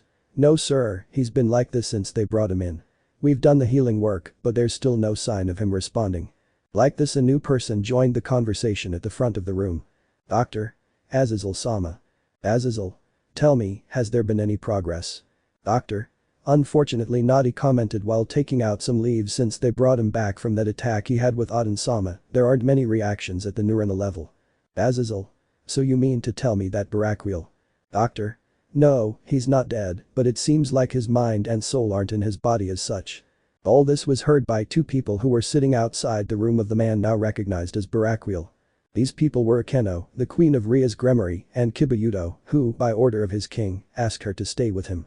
The girl's gaze was noticeable, blank, as if she didn't care, but at the same time, she did. Azazel. That's very strange.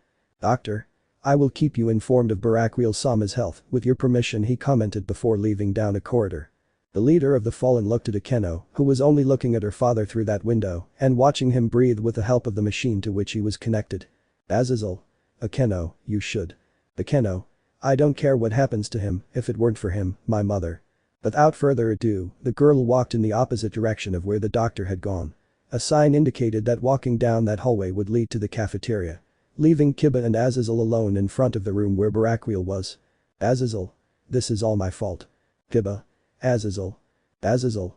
It's nothing, the event is about to start and… At that moment, the hospital's screens began to tune into the event, in which Issei was the only participant. The cafeteria was also being synchronized, so Akeno was attentive to the work of the one who had helped her, since he was part of the now deceased Sona Sitri's entourage. Event. We now see our Spartan warrior enter the Gao event, he just had a serious look. Welcome to the test of this series. The challenge itself will be very simple. At that moment the roots of a huge tree were shown. The challenge is to reach Asgard from the roots of Yggdrasil, but on the way up you must face different gods who will stand in your way. The challenge is simple, you will pass through 4 of the 9 kingdoms until you reach Asgard, where the final character will be waiting for you. The spirit just looked seriously at what he heard. Along the way you will find someone who will help you in your fight. At that moment a clock appeared and showed 42:00 o'clock. You will have 42 hours to complete this challenge. The chestnut tree simply took an axe that he had on his back and began his climb up the tree of life. Along the way he didn't have much to fight, just some souls of the dead that wandered around the place and tried to get in his way, but for our hero, it wasn't a big deal. Issei. How boring this is. At that moment I noticed a small shadow walking behind him in a frightening manner. You could see that he had a bow on his back. Issei. Who are you and what do you want? He said threateningly while preparing an attack with his axe. Please don't do anything to me. The voice that was hidden in the shadows came out somewhat fearful. I just wanted to go with you, the truth is I'm afraid of staying here alone. The brunette kept looking at the boy, his face showing the fear of not knowing what to do. Issei. I remember that in the first game, this kid is the one who helps Kratos. Issei. Boy, what's your name? Boy. I honestly don't remember my name. Issei. How strange. Issei. Okay, time to go. They both continued on their way, the chestnut-haired boy explaining how he should use his bow and help in his fights, because he knew that sooner or later he would find the rivals that corresponded to him. After a while of walking, both characters had reached the entrance of the first kingdom that the challenge posed to them. This place was dark and covered by a very thick fog, which blocked their visibility for both of them. Issei. So we've arrived at Niflheim. Boy, be careful with everything and remember not to be so impulsive. Boy. Understood. Without further ado, the two entered the kingdom and with great difficulty began walking until they reached what appeared to be a village, an abandoned one in a state of ruin. At that moment, Issei and the boy stopped suddenly when they heard loud noises near where they were located. Well. So they finally arrived, commented a person with blonde hair and a beard, holding a sword. Finally this is going to get fun. Issei. Who are you? My miserable human name is Magni, son of the mighty Thor, and I have been entrusted by Odin himself that your journey ends here. Issei. Boy, this is my battle, he commented while taking out his axe and a shield. It is better if you hide.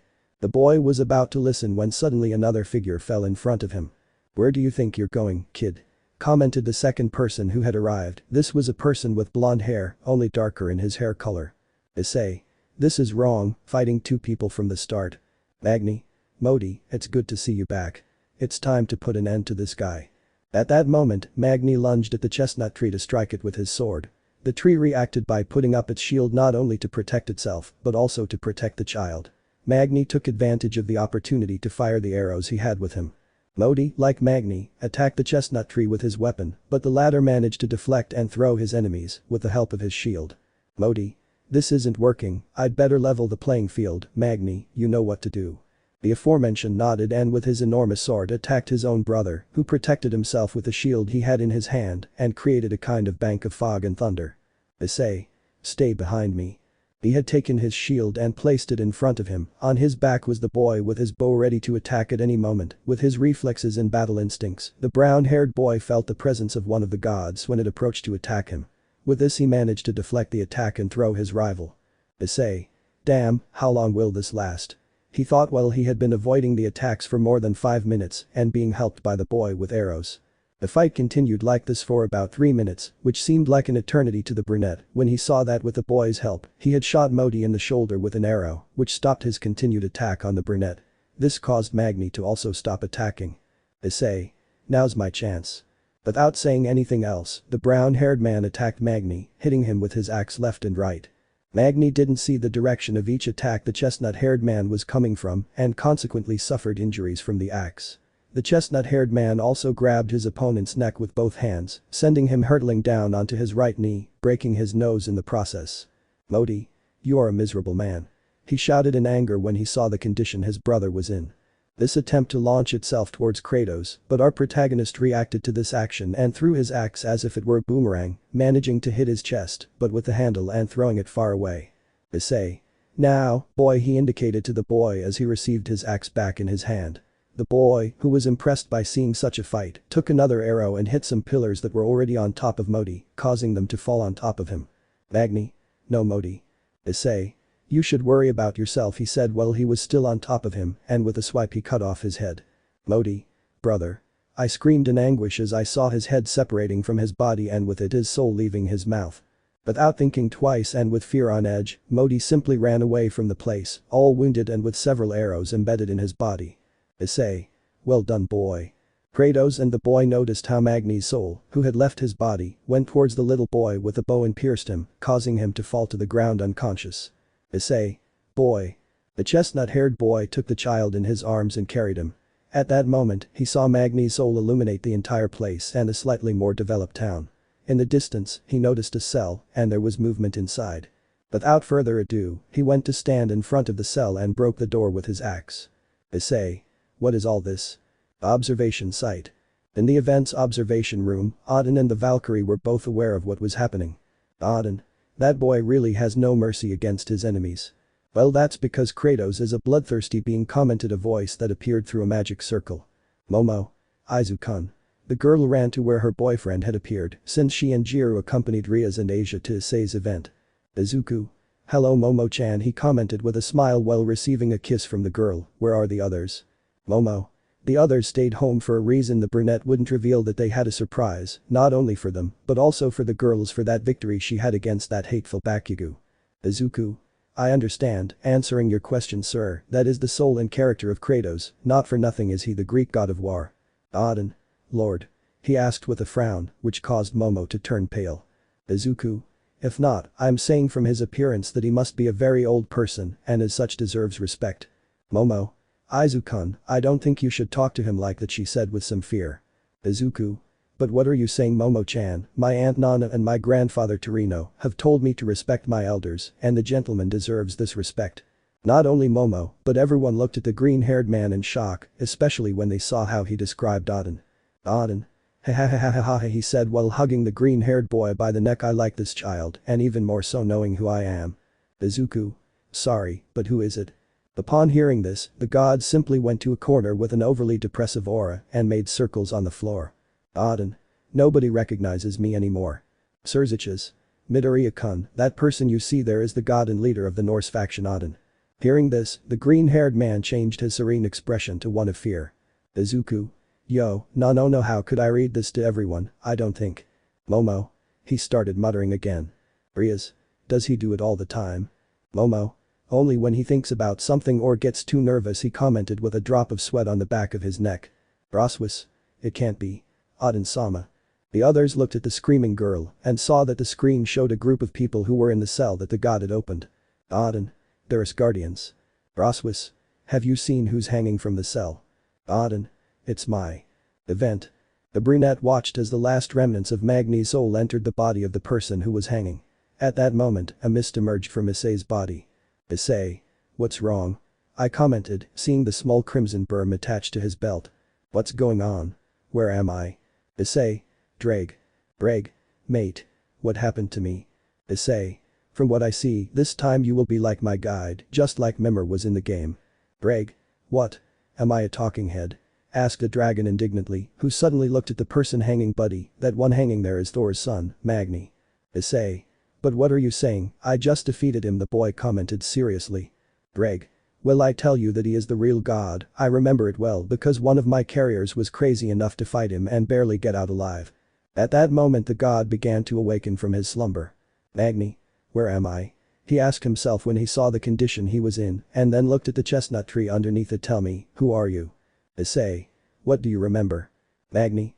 I remember that my father and my grandfather were preparing everything for the trip to the biblical factions when suddenly we were attacked. Issei. Do you know who was responsible? Magni. I really don't remember. The only thing I've is that he's an Asgardian. At that moment I see how not only he, but all the Asgardians who were in that place began to disappear from the place, leaving everything empty. Issei. What's wrong? Well done player 1, in this retro you will have subtasks, which will be to rescue the 4 remaining villages from the original Asgardians. I commented, while looking at the clock marking 39:54:45, you only have 39 hours left for the challenge to finish, you better hurry. The chestnut tree simply continued walking along the bark of that enormous tree while carrying the fainted child on its back. What's happening? The shadow said as he looked at a huge hallway, this one in the style of a Japanese house. At that moment I hear a noise, one that came from inside the room. Who's there? Okasama, do you think I'm beautiful? Okasama. Of course, that's why your father loves you so much. I love my father very much too. Those voices. At that moment he tried to run towards the room where he had heard those voices, but he noticed something pulling him to the other side. Don't wait. And. Boy. Wait. The boy riding on Kratos' back screamed desperately as he jumped off the sword. Issei. Boy. Boy. Where's my family? Issei. What are you talking about? Issei. How strange, this guy is supposed to be a support computer or he won't be. Issei. Tell me boy, do you remember something? Boy. I just remember my name. Issei. Don't pressure yourself, you just had a somewhat abrupt battle for your first time and your bow broke, he commented while pointing at his already repaired weapon. I used some mistletoe I found to repair it. Boy. How did it happen? Issei. Well, you got hit pretty hard, plus you overstretched the bow and broke it when you hit the ruins where we fought. Boy. Then I beat him. Issei. No, I'm escaping, that's why you shouldn't be so impulsive when fighting, it's better to leave at once. Boy. Bakui, my name is Bakui. Issei. I'll tell you, boy. A drop of sweat appeared on the back of the boy's neck upon hearing that. Let's go, we have 4 kingdoms left to go through. Grigori Hospital. In the room where Baraquiel, one of the commanders of the fallen angels, was resting, he had been surrounded by several doctors, especially Azazel, since he had opened his eyes a few minutes ago. Azazel? What do you mean he fell back into a coma? Not that he'd already opened his eyes. Doctor? We don't know what happened, maybe it was just a reflex, he said while being held by the gown he was wearing. The Keno, who was watching everything from the window, simply went back out and saw the progress the brown-haired boy had made. The Keno. I don't care what happens to him because of him, Okasama. Nurse. I'm a little curious. Azazel. What thing? Nurse. Just when this boy defeated that god and his soul left his body, Mr. Barakwil reacted, he commented while looking at the fallen man who was resting. Azazel. It must be just a coincidence. At that moment a group of fallen angels and demons, had arrived at the place where Azazel was. AC1. Azazel Sama, something terrible has happened. Azazel. It must be right now, he doesn't know where we are. B1. I'm sorry, but this is too important. Azazel. Well, speak at once. A1. The Casido, someone entered that place. Azazel. What do you say? How many have escaped? AC1. The problem is they didn't take anyone, it's just. Azazel. Say it at once. A1. The prisoner we recently admitted was found in a very critical condition and there was a huge hole in his chest. Azazel. They extracted him, notify Sirzechs and the other alliance leaders, he commented seriously while creating another portal. We must be prepared at that moment. He turned to see the Gremory Knight. Kiba, I ask you to tell me how things are going here. Kiba. Yes, Azazel sensei. Without saying anything else, the fallen man left the room, leaving everyone in doubt about what he had been told. Event. About 2 more hours had passed since the event where the brown-haired boy had taken the opportunity to train the boy, but he only became wilder and wilder when it came to fighting, for which he earned Issei's scolding every 5 minutes. The journey was long and they took the opportunity to rest a little and eat the animals that were between each kingdom on top of the bark of that tree. Soon they both arrived at a place with too much ice. The atmosphere was just as dark as the previous one, but this time the ice was what predominated in the place. Issei.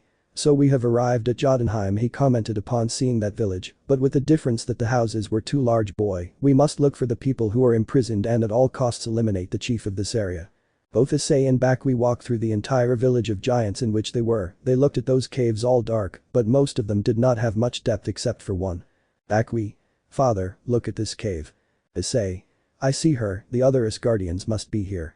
Both entered to corroborate that suspicion. The cave, unlike the others, had light inside, caused by some stones and insects in the place. Ahaha, I see they've finally arrived. The brunette and the boy turned to look behind them, where a person with too many tattoos was standing. His smile was unhinged. Issei. Who are you? My name is Balder, and my duty here is to stop at all costs, he replied, while pointing at him with his finger. Issei. Boy, stay alert at all times. The chestnut tree did not finish speaking because it had been hit by that god they had as an enemy and was thrown towards the wall, causing a hole in it. Issei. Okay, let's have some fun. The chestnut tree came out from between the rocks and ran towards Balder, who like a madman, was waiting for him to receive the blow, which at the moment of impact with his body, simply embedded him in the ceiling. The brown-haired boy expected some reaction when he received the blow, whether it be a scream or a moan, but he didn't expect what came next. Balder. Ha ha ha ha, that was fun, now it's my turn, he commented while plummeting towards the god and with a hammer blow buried the brown-haired boy in the ground. Come on, warrior, attempt, entertain me. The chestnut took this as an offense and without thinking he took his axe and hit him with it, to which Balder protected himself with both arms in an X shape. Issei. Boy, look for the opportunity to stun him with your arrows. Bakwi. Yes, I will do that. Balder.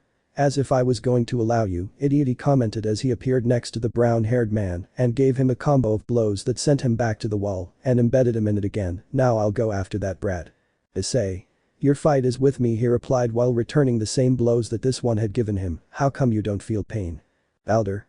Hahaha, that's something that doesn't interest you. Now you'll see how I can't move. I turned to look at his back and see how on his back he had a yellow arrow and rays were coming out of it. Hahaha, good try, kid, but I don't feel any pain. Bakwi looked in horror as the attack he had given didn't work at all. His legs didn't respond when he saw Balder approaching quickly with the intention of killing him. Issei. I won't allow it. The brown-haired boy commented as he tried to reach Balder, but he never noticed when Balder threw ice fragments at him and with them hurt the brown-haired boy, leaving him without the possibility of helping Bakwi. Boy. The brown-haired boy screamed as he watched in horror as Balder punched the boy in the chest, slamming him against some rocks. Balder. Ha ha ha ha, I fly like the stones I take out of my shoe. The brown-haired boy was more than angry at how the boy was treated, who didn't think twice and stuck the axe into his shoulder from behind his back. Balder. Ah, damn it, that hurts. A scream of pain that came from him surprised a brown-haired boy who then looked at Balder, who had a lost look upon seeing his blood. Balder. What? How come I'm bleeding? Issei. What are you saying, idiot, we all bleed in some way. Balder. I'm not supposed to bleed, the curse my damn mother put on me didn't allow me to feel anything. Issei. Well, now you'll feel the beating I'm going to give you. Balder. As if I were AI, he fell to his knees from the pain of a blow he received from behind. The brunette, seeing who was responsible, grabbed Balder and, just like with Magni, grabbed him by the neck to close the distance and began hitting him several times in the ribs and stomach. Then he took his axe and slashed across his chest, causing it to begin bleeding. Balder. I won't let you beat me, he said, and then hit the brown-haired boy, but with less force than at the beginning. What's wrong with me? He asked when he looked at his hand and saw that it began to tremble. Fear, am I afraid? Issei. You should have it, because your death is already more than announced, he said, while hitting the god several times with his axe, causing severe fractures towards him. Balder. This is my end. Issei. Of course it is. He only said that while cutting off his head with his axe, just as he finished off Magni. He ended the fight and ran to where the boy was on his knees, unconscious, with a bow in his hand. Well done, boy. Suddenly, the landscape in Jotunheim changed, becoming less sinister than it had been before, especially in the cave where he was. All this happened just like when Magni's soul left, now with Baldu. A small part entered Bakwi, and the rest went to a cell at the back of the cell. Issei. Dreg, is it the same as the previous fight, right? Dreg. That's right, my friend, before you is the true son of Odin, Balder. Balder. What happened? I asked, seeing the condition he was in. I think I fell into the enemy's trap. Issei. Take your people and get out of here, the real Odin is waiting for you at the entrance. Balder. I would like to do it, but look, I am weak and chained. I don't think that. At that moment the brown-haired man took those chains and broke them as if they were paper. Ah, okay, thanks. The chestnut-haired boy simply took Bakwi on his back and they continued along the path towards the next challenge, with 28 hours left until it ended. Once again the Japanese-style hallway was repeated in that place. The same person looked at that room where the voices he heard earlier had come from. Only this time, a new voice came out. I already told you, you must get rid of that aberration, that impure error that should never have been born. How dare you say that? She's your granddaughter, my daughter, the child born of Bakwi and me. I'm warning you, if you continue with this, bad things will happen. The silhouette simply opened the door and looked at the newcomer. Damn being, you stained my daughter. The person who had arrived said nothing and went to where the silhouette that remained inside the room was. Everything's okay, Shuri. Shuri. Anada, I'm afraid of what my father might do, she said while hugging the newcomer. I won't let anything bad happen to them happen. Like the previous time, this one suddenly began to fly down the same hallway. Everything went dark. No, Shuri. The vent. Bakwi. Shuri. He suddenly shouted as he fell off Issei's back, since he didn't hold him properly. Issei. What's all this? Are computers supposed to have no memories? The event continued, but for the brown-haired boy there was an unresolved question. Who was the boy really? Chapter 23. The boy's truth, the end is near. Event. We see our protagonist walking next to Bakwi, who kept looking at his hand, as if he wanted to throw something from it. Issei. Boy, what are you doing? Bakwi. What happens is that I feel something inside me, something that runs through me. Issei. It could be your power, boy, we all have an energy that allows us to be strong. Bakwi. Energy. He said while looking at his hand and saw something similar to the color yellow. At that moment he noticed how the brown one moved away from it. Wait for me. Issei. We must hurry, boy, I commented when I saw the clock that was between the branches of that enormous tree. We only have 3 kingdoms left to finish this challenge, but something tells me that it will be complicated. The boy simply nodded at the old man's words and they continued their walk through that tree. But Sona. The girl looked at her belly, as if it already showed signs of being pregnant, but the reality was different, it was simply still flat, like her entire chest. Euclid. Girl, don't get distracted and let's continue with the plan that Risevim Sama has commented. The albino-haired boy. We must know which of these 2 idiots is the ideal one to take the power that we gave to that idiot Bakugu, he said when he had Sharon and Darien in front of them. Sona. Let me enjoy my moment with my son and Issei, she answered dryly, while continuing to caress her belly. Besides, I don't give a shit what happens to those 2, just decide who will use the power we stole from the explosive idiot. The demon just watched as the girl walked away from the place, leaving him alone with the 2 new recruits. Euclid. I don't know why Risevim Sama decided to unite them to this cause. The boy simply turned to look at the 2 who were training well. We must see who will be compatible with the power of explosions. Event. The chestnut tree and his son had reached the entrance to the 3rd realm, one that was the same as their earthly plane. Issei. So they chose Midgar, he commented as he saw the beautiful landscape of the snowy mountains. Boy, we must be alert, we don't know who our next enemy will be. The boy nodded and they continued walking until they reached what was a cabin in the middle of the forest, very familiar to many as it was Kratos' house in the game, but this one had something different from the usual. Akui. Look, a house style. Issei. Japanese. They both entered and looked at the beautiful house, the same ones found in temples where those who guard that place live. Akui entered, excited to see so many things. Akui. Wow, this place is very beautiful, I wonder who lives here. Issei. I don't know, but we must.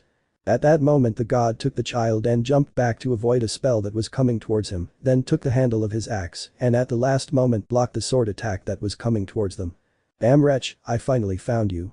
In front of them was a girl with reddish hair, her gaze emanating hatred towards our protagonist. Issei. Freya. Freya. Yes, I finally found my son's killer. Without thinking twice, the girl launched herself at the brown-haired man, aiming to mortally wound him with her sword.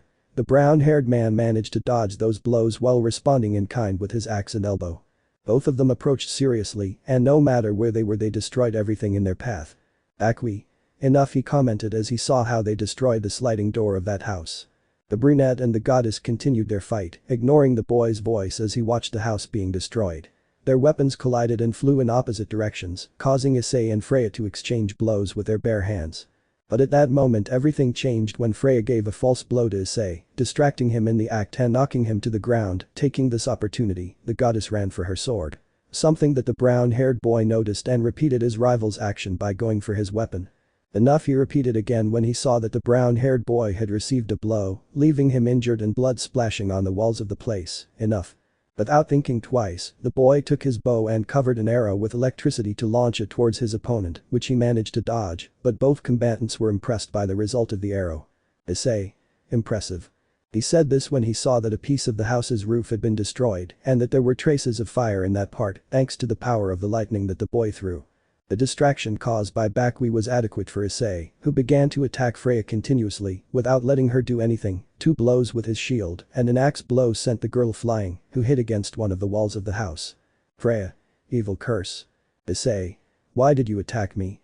The brunette asked, knowing the nature of the girl in the video game. Freya. These are the orders of our leader Odin, we must stop at all costs and begin the real Ragnarok. Issei. Real. Freya. You thought this was just a challenge, well no, Odin tasked us with bringing about the real Ragnarok in that world so we could take what belongs to us, but I think I'm pathetic for failing like this. Without further ado, the girl fell to the ground after the brunette gave her a tremendous blow with an axe to the chest and she died from lack of blood. Issei. So not only is it a challenge, but if I lose the consequences would be disastrous in the real world. The god turned to look at where Bakui was, who fell to the ground as he had done before when he noticed the goddess's energy entering him. The chestnut tree took the child in its arms and noticed how the house that had been destroyed was rebuilt, but in one room that remained intact, the door opened. Issei. I thought it was broken, he said out loud since his weapon had collided with that door. Our hero went to see the people who were chained and the victim who was used to give life to Freya in this challenge. Observation room.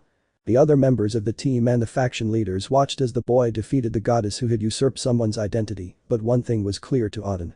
Odin. I know that the one who will appear in that place is not my wife, he commented openly, which caught everyone's attention. Momo.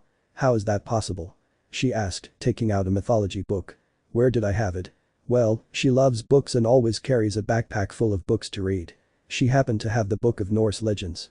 According to this book, his wife is that goddess. Odin. And it is, but whoever was taken to give her energy and create that impostor is not my wife, she is currently on vacation and accompanied by her personal Valkyrie. Roswis. We've seen that to create a character of that challenge they took someone strong and drained their energy, but if Freya Sama isn't in Asgard, then the person. The girl just made a face of horror and turned to look at the screen. Roswis. Please don't let it be her. The girl watched as the brunette approached the person they had as the main prisoner, but when she saw that he had a certain bracelet on one of his wrists, her fears came true. Roswis. Grandma. Challenge. The brown-haired man had arrived in front of a Valkyrie, one could notice that she was a mature woman, but even so her beauty was evident. Issei. Who are you, Valkyrie? Grandma. My name is Gondel. Issei. Well, you don't have to worry anymore, he said as he broke the chains that held her prisoner. The moment I leave, you and the other Asgardians in this room will be sent to the real world. Gondel. Thank you. Without further ado, the grandmother fell to the ground, worrying our protagonist, who, upon noticing that she had only fainted, calmed down and helped her to continue on his way. Issei. Well, only 2 more kingdoms and this challenge is completed, he thought when he saw the clock mark 19:43 and 53 seconds. Once again we are in a dark space, but now an adult-sized silhouette was walking through those Japanese-style hallways, in one hand holding a bouquet of flowers and in the other holding what appeared to be a stuffed animal. The sun shone throughout the house and naturally illuminated the hallway where the figure was walking. When he reached the door, he opened it and looked at a mother holding a beautiful little girl with her hair loose between her legs. Shuri, Akeno, I'm back. Both the mother and the girl had turned to see the person who had arrived. Shuri. Anada. Akeno. Odo-sama, said the girl, who separated from her mother and ran into the arms of the person who had arrived.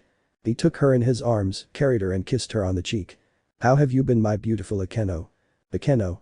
Well, Odo-sama, my mother and I. At that moment everything paused and as if it were a movie scene, the camera quickly zoomed out, leaving that scene of the happy family frozen. Challenge. The brown-haired boy was sitting in front of a campfire. He had been riding on the boy's back for a long time and decided to take a short break, waiting for the moment when he would abruptly wake up. Akui. Akeno. Without further ado, the brown-haired boy grabbed the boy so that he wouldn't fall face first onto the floor due to his sudden reaction. Issei. Come on kid, there are 2 kingdoms left to go through and we shouldn't waste time. Akui. Yes, we must finish this, commented the boy who got up in better spirits than before. Both took their weapons and continued on their way to that enormous tree. About 2 more hours passed and they reached their next destination, the entrance to a beautiful forest, the expression of living nature in all its splendor. Or that's what was supposed to be shown all over the place, because the reality was different. Issei. What happened in that place? He commented upon seeing that a large part of that forest was now dead. It was a dark place, but the most noticeable thing was that there were remains of a huge lightning bolt that had struck the place, destroying everything in its path. They both ran to what could be seen as a city among the trees, but it had already been destroyed, the reason, they did not know, but the smell of fire was more than evident. Issei. What happened here? Tell me, idiot, don't you think this place is splendid? Both Issei and Bakui turned to look at the top of a tree, or well, what was left of it. There they saw a person with a huge stomach and muscles looking at them in an annoying way. Issei. Who are you? Well, I am the father of those boys you killed when you began your journey to the kingdom of Asgard. Bakui. We kill. But we only defeat one of those guys.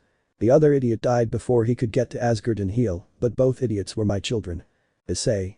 I see, so you are the god who masters lightning, you must be Thor. Thor. That's right, but unlike those idiots you defeated at that moment, this one's body began to change, his skin had turned black and his hammer had grown in size. I won't be that easy. Issei. Boy, get away from this place, you won't be able to help me against this guy. The brown-haired boy had launched himself to strike the god in front of him, landing a blow to the jaw he thought would be all, but… Thor. What? That's all? For the first time the brunette opened his eyes in shock, but quickly a blow from Thor sent him to the opposite side, against which his face hit. Blood mixed with saliva came out of Issei's mouth after receiving such a blow that it left him in a bad position. In the different places where the challenge was observed, they only grimaced in pain when they saw how the chestnut tree had been hit against a tree, stopping its flight. Greg. Partner, let's try to join forces, I feel like this enemy will be too complicated. Issei. I see. The brown-haired boy, who had gotten back on his feet after that blow, took Drake's head in his hands and it began to glow. Greg. Okay, I'm ready mate, let's do this. Issei. Come at me, swords of chaos.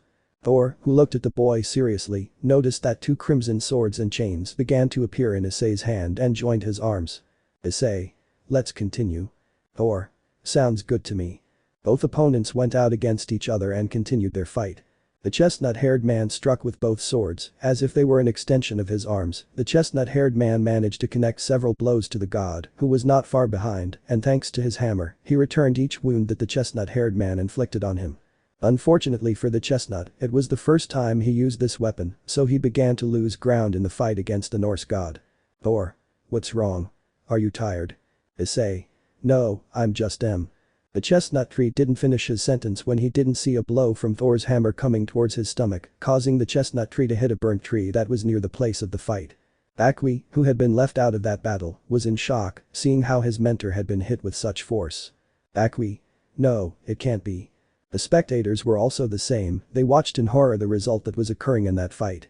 On the one hand, the students at Kuoh's school were somewhat desperate and had a lot of anguish on their faces when they saw the brunette being beaten. At the UA Academy, there was a girl who cried silently as she watched a person she had fallen in love with being beaten up by her rival. Please stand up. Challenge. The brunette coughed up too much blood as he tried to get up but was greeted by another kick from Thor to the ribs. Thor. It's your end brat and with it the Ragaya. It was the scream he gave when he received an arrow reinforced with the power of thunder. He looked where the attack came from and looked in an annoyed manner. Thor. You miserable child. How dare you attack the god of thunder with a puny lightning bolt? Akwi. You may be the god of thunder, he commented as he readied another arrow, but I am the angel of lightning. Without further ado, Thor prepared to attack the boy, who in turn launched several arrows with lightning bolts, which hit the god's body and managed to injure him, but it was not enough to stop him. Thor. You were wrong to want to fight me, Kitty said as he sent him flying with 2 blows from his hammer and crashed him into a wooded area. Jahahaja, I win ai. My arm. It was the cry of pain as he saw his arm being torn from his body and noticed a sword with chains passing by him and returning to where a dying chestnut tree was. Issei. I told you not to underestimate me. Our chestnut took out those demon wings that he possessed and flew towards where Thor was, who did not respond quickly and received 2 blows to his chest with Issei's swords and then felt one of them pierce the heart of his chest. Thor. In the end, I managed to delay you. Without further ado, he fell forward, embedding the sword deeper into himself and falling dead. The chestnut tree had also fainted on the spot, but with its life bar at the limit, even though it was still alive. It was the same setting, the Japanese house where that silhouette had been on several occasions before, but now the atmosphere was different. The house was a mess, the furniture was broken, as were the sliding doors. Pools of blood were painted on the walls, and several bodies lay on the floor. But the worst thing for the silhouette was what was happening in another room. In this place we see a body lying on the floor, next to it was that little girl crying while she kept shouting mother.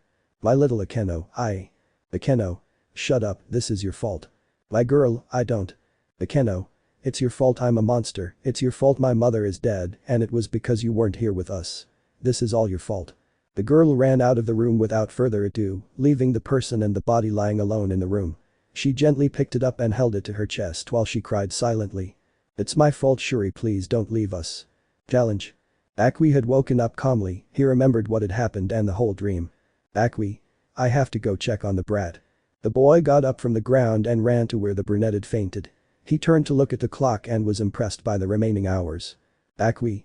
Damn, the challenge is about to end, he said when he saw that the clock marked 4:30 and 26 seconds. Come on brat, wake up. The brown-haired boy slowly opened his eyes and looked at his pupil who was shaking him with all his might. Akwi. This child's body is of little use to me, he said to the air without thinking that the brown-haired boy was already waking up.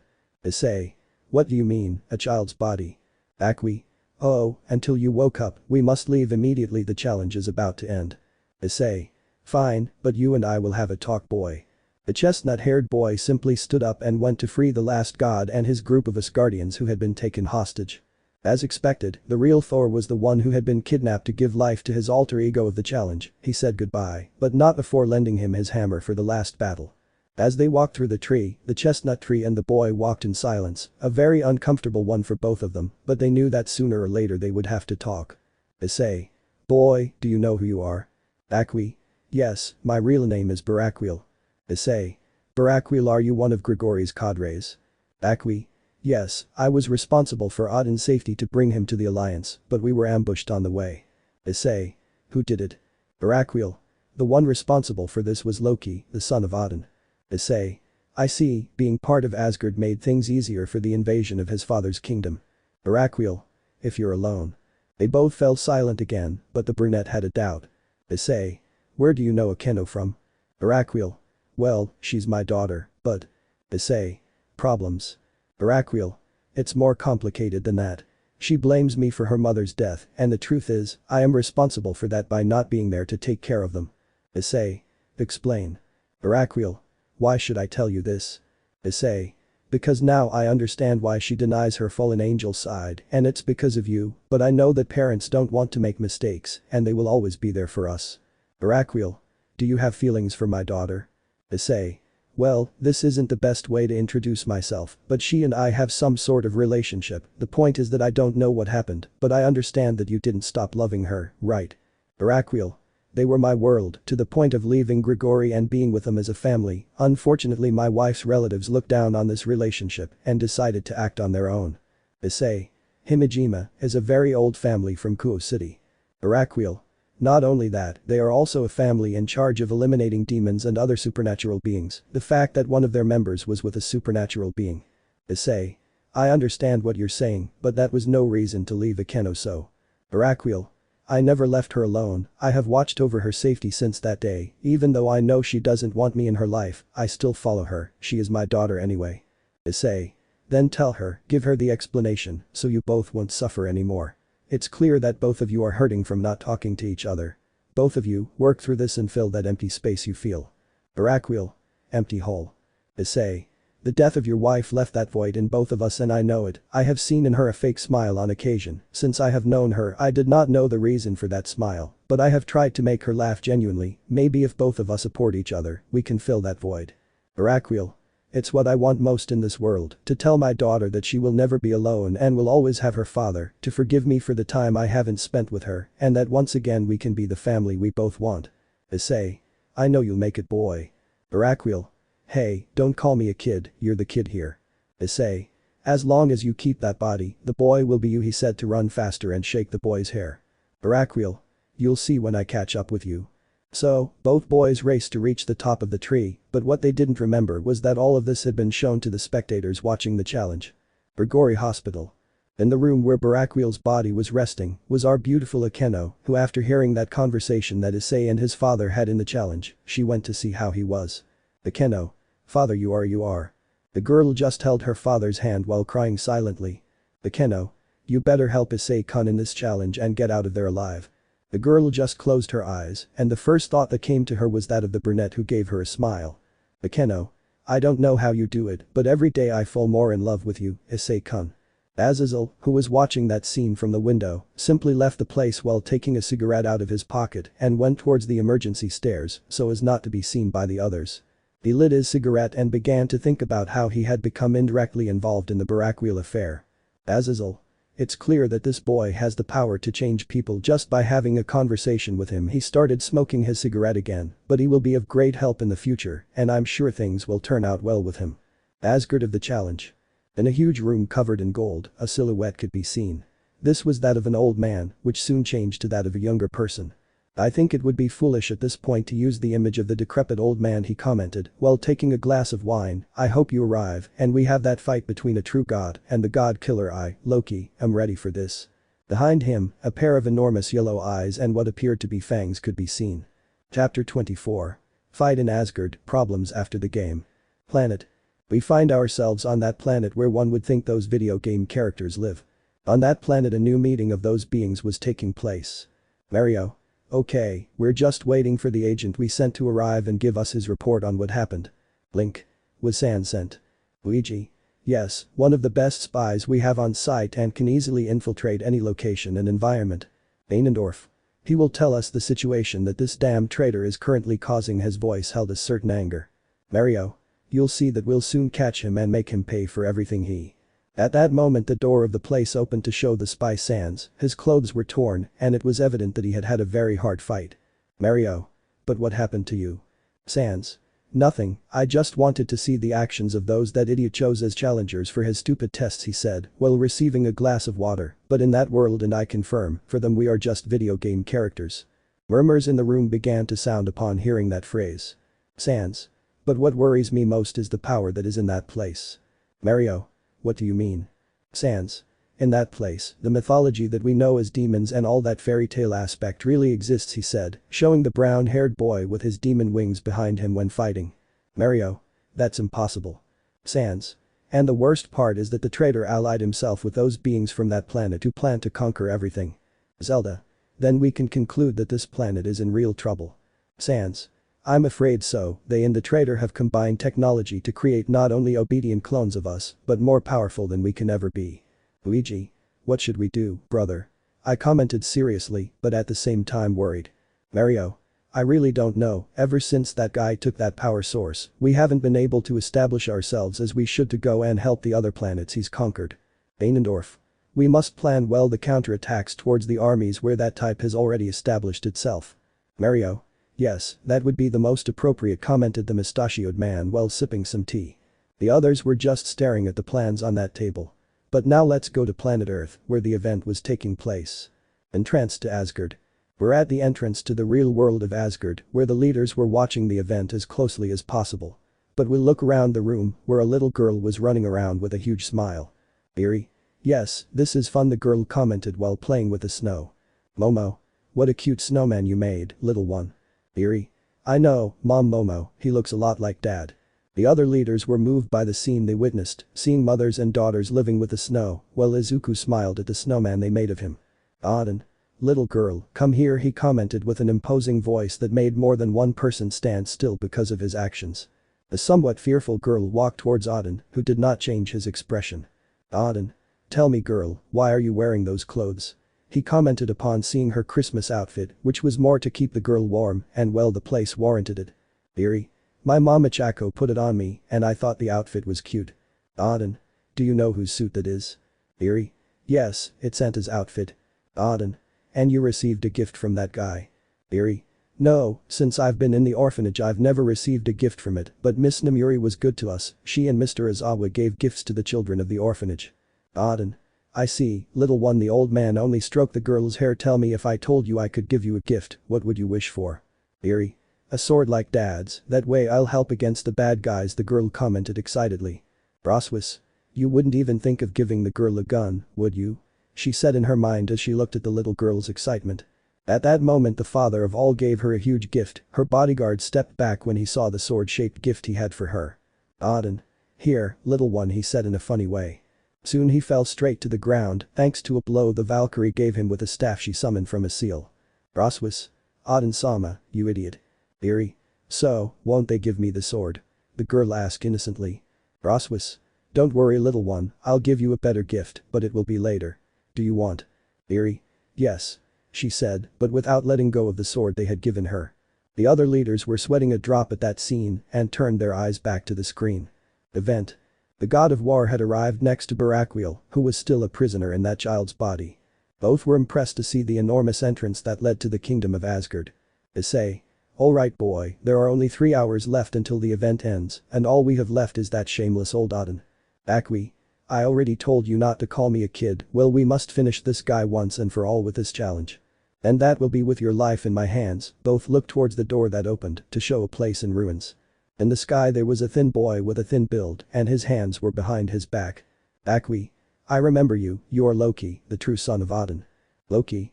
Don't mention that guy's name to me. The boy began to create a huge sphere of power. That old man is weak to want an alliance with such repugnant beings as those of the biblical faction.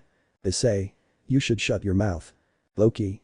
But it's the truth, especially those hybrids like the girl I saw that day. I attacked this idiot. He pointed at Bakui, who had an angry look, seeing that repulsion of being, the combination between a demon and a fallen angel, is the most. At that moment Loki fell silent after receiving a blow to his cheek from the boy. Bakui. Shut up, you miserable person. Loki.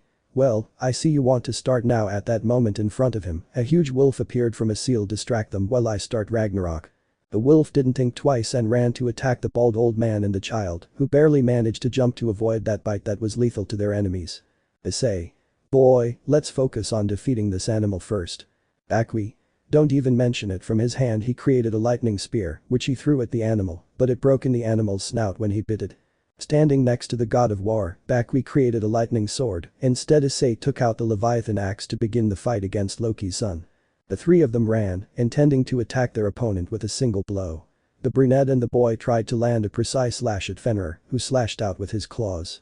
The blows bounced off the impact, causing the three to face the opposite direction of the blow they received. Loki. Well done, continue with that while I create enough power to eliminate everything in this world, he commented, while continuing to create a huge ball of energy, which began to distort everything around it. Sky. On a surveillance camera that was in that place he began to notice something strange. Raphael. What's going on? He commented as he entered the room and saw on that screen that showed some distorted data. Gabriel. It's Ragnarok. Raphael. What are you saying? Gabriel. In the event that is happening in Norse lands, it seems that the energy that idiot Loki is creating will really affect the whole world. Raphael. So if he doesn't stop him. Gabriel. Yes, the end of times will come. Raphael. We must notify Michael, he is with the Alliance in that place. At that moment the angel disappeared from the room while the screen showed a danger alert. Event. Within the fight, which had less than 1 hour left for it to end, but the fight with Fenrir had become more complicated. We see Issei, who was climbing out of a hole after receiving a blow from Fenrir, barely managing to cover the blow with his axe. Meanwhile, Bakui launched lightning arrows as powerful as his body could bear at the wolf, who was also tired from the fight and resented the damage from each attack. Issei. Let's get this over with. The chestnut took out one of his chaos swords with Drake's characteristic color, in one hand he held this weapon while in the other he held the axe. Issei. Boy, launch your most powerful arrow you have and paralyze him. Bakui. Understood. The boy stretched his bow and from it formed more than 10 arrows. Each of them was enormous in size and clearly powerful due to their color. Without thinking twice, he threw them at Fenrir, who was clearly tired and scarred by the fight. The moment the arrows hit his body, the wolf howled in pain from the attack and was left more than paralyzed. Issei.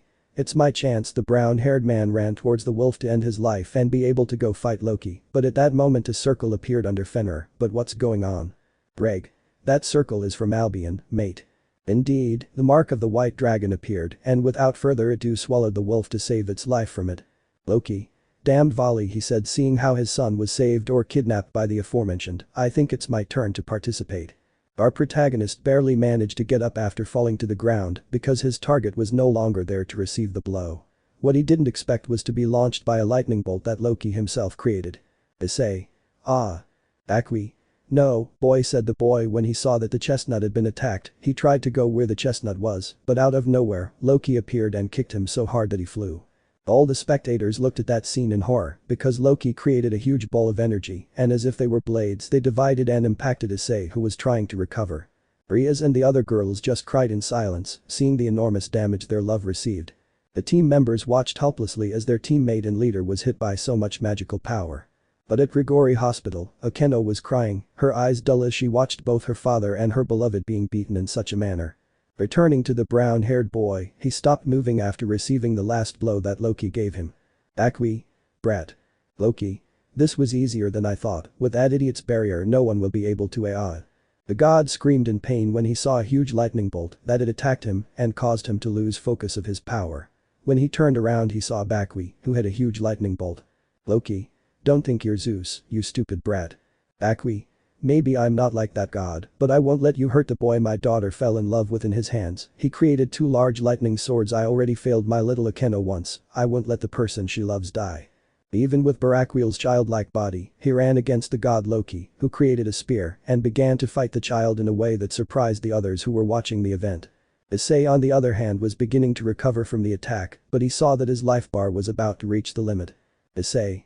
I must end this. Are you ready, Dreg? Dreg. Come on buddy, let's show that idiot what happens when you mess with a dragon's loved ones. The chestnut took up his weapons again, but this time a part of Dreg's armor appeared, not the shape of the armor itself, but the leather suit he was wearing turned crimson. Without thinking any further, Issei ran out against Loki and Bakui, who were fighting in such a way that it was like seeing Barakwil himself fighting against the god himself. Unfortunately, the fallen angel's body began to lose ground in the fight, causing Loki to get closer and closer and be able to deliver a lethal blow. Loki. You fought well, brat, but it's time for you to go to the other world, the god commented as he kicked Bakui in his supporting leg and made him fall to the ground. The little boy just stared at the spear that was about to kill him, but out of nowhere the same spear shattered in front of his face. Loki. Damn it, you're indeed. Issei. I won't let you kill Akeno-san's father, they still haven't reconciled, damn it. Issei. Are you sure it'll work, Dreg? He asked in his subconscious while talking to his partner. Dreg. Yes, partner, we cannot kill that god as such or we would get into trouble with the Alliance. It would be best to seal him. I have already prepared everything to capture him. Without saying a word and due to exhaustion, our god of war fought against Loki. Issei's sword made precise cuts across Loki's body, who tried to block each attack with magic. Loki responded with several spells, causing the brown-haired man to retreat. Dreg. Try to make an opening in his defense. The brown-haired boy nodded at the command and struck faster and faster, causing Loki to retreat further and further. Loki. This can't be happening, he said with some fear in his voice. At that moment the brown-haired man sharply cut off his left arm with his chaos sword. Loki. Aya. The pain was such that he held his wound with his other hand to prevent it from bleeding out. Dreg. Now partner, put your axe in his chest. Issei. Victory will be ours. The brown-haired boy shouted as he buried his axe in Loki's chest.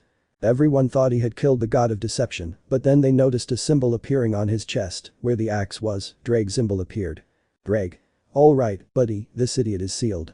The brown-haired boy looked towards where the clock was and noticed that there were only minutes left until the event ended. The game is over. Saying this, Bakui fell to the ground, which greatly worried the brown-haired boy, who returned to his real form. Issei. Barakwil-san, Kalapasa. Bakui. I think it's time for me to go, I commented as I slowly closed my eyes. Issei. No, no, no, no, please don't die. Bakui. Idiot, I mean it's time for me to return to my body, I seriously don't know what Akeno saw in you. The brown-haired boy just laughed at the boy's statement and watched as his body disappeared, revealing only his soul that flew off into the sky. Grigori. In the hospital room where Barakwil's body was, we see Azazel and Akeno looking at their partner father waiting for him to react soon. At that Barakwil's eyes slowly opened. Barakwil.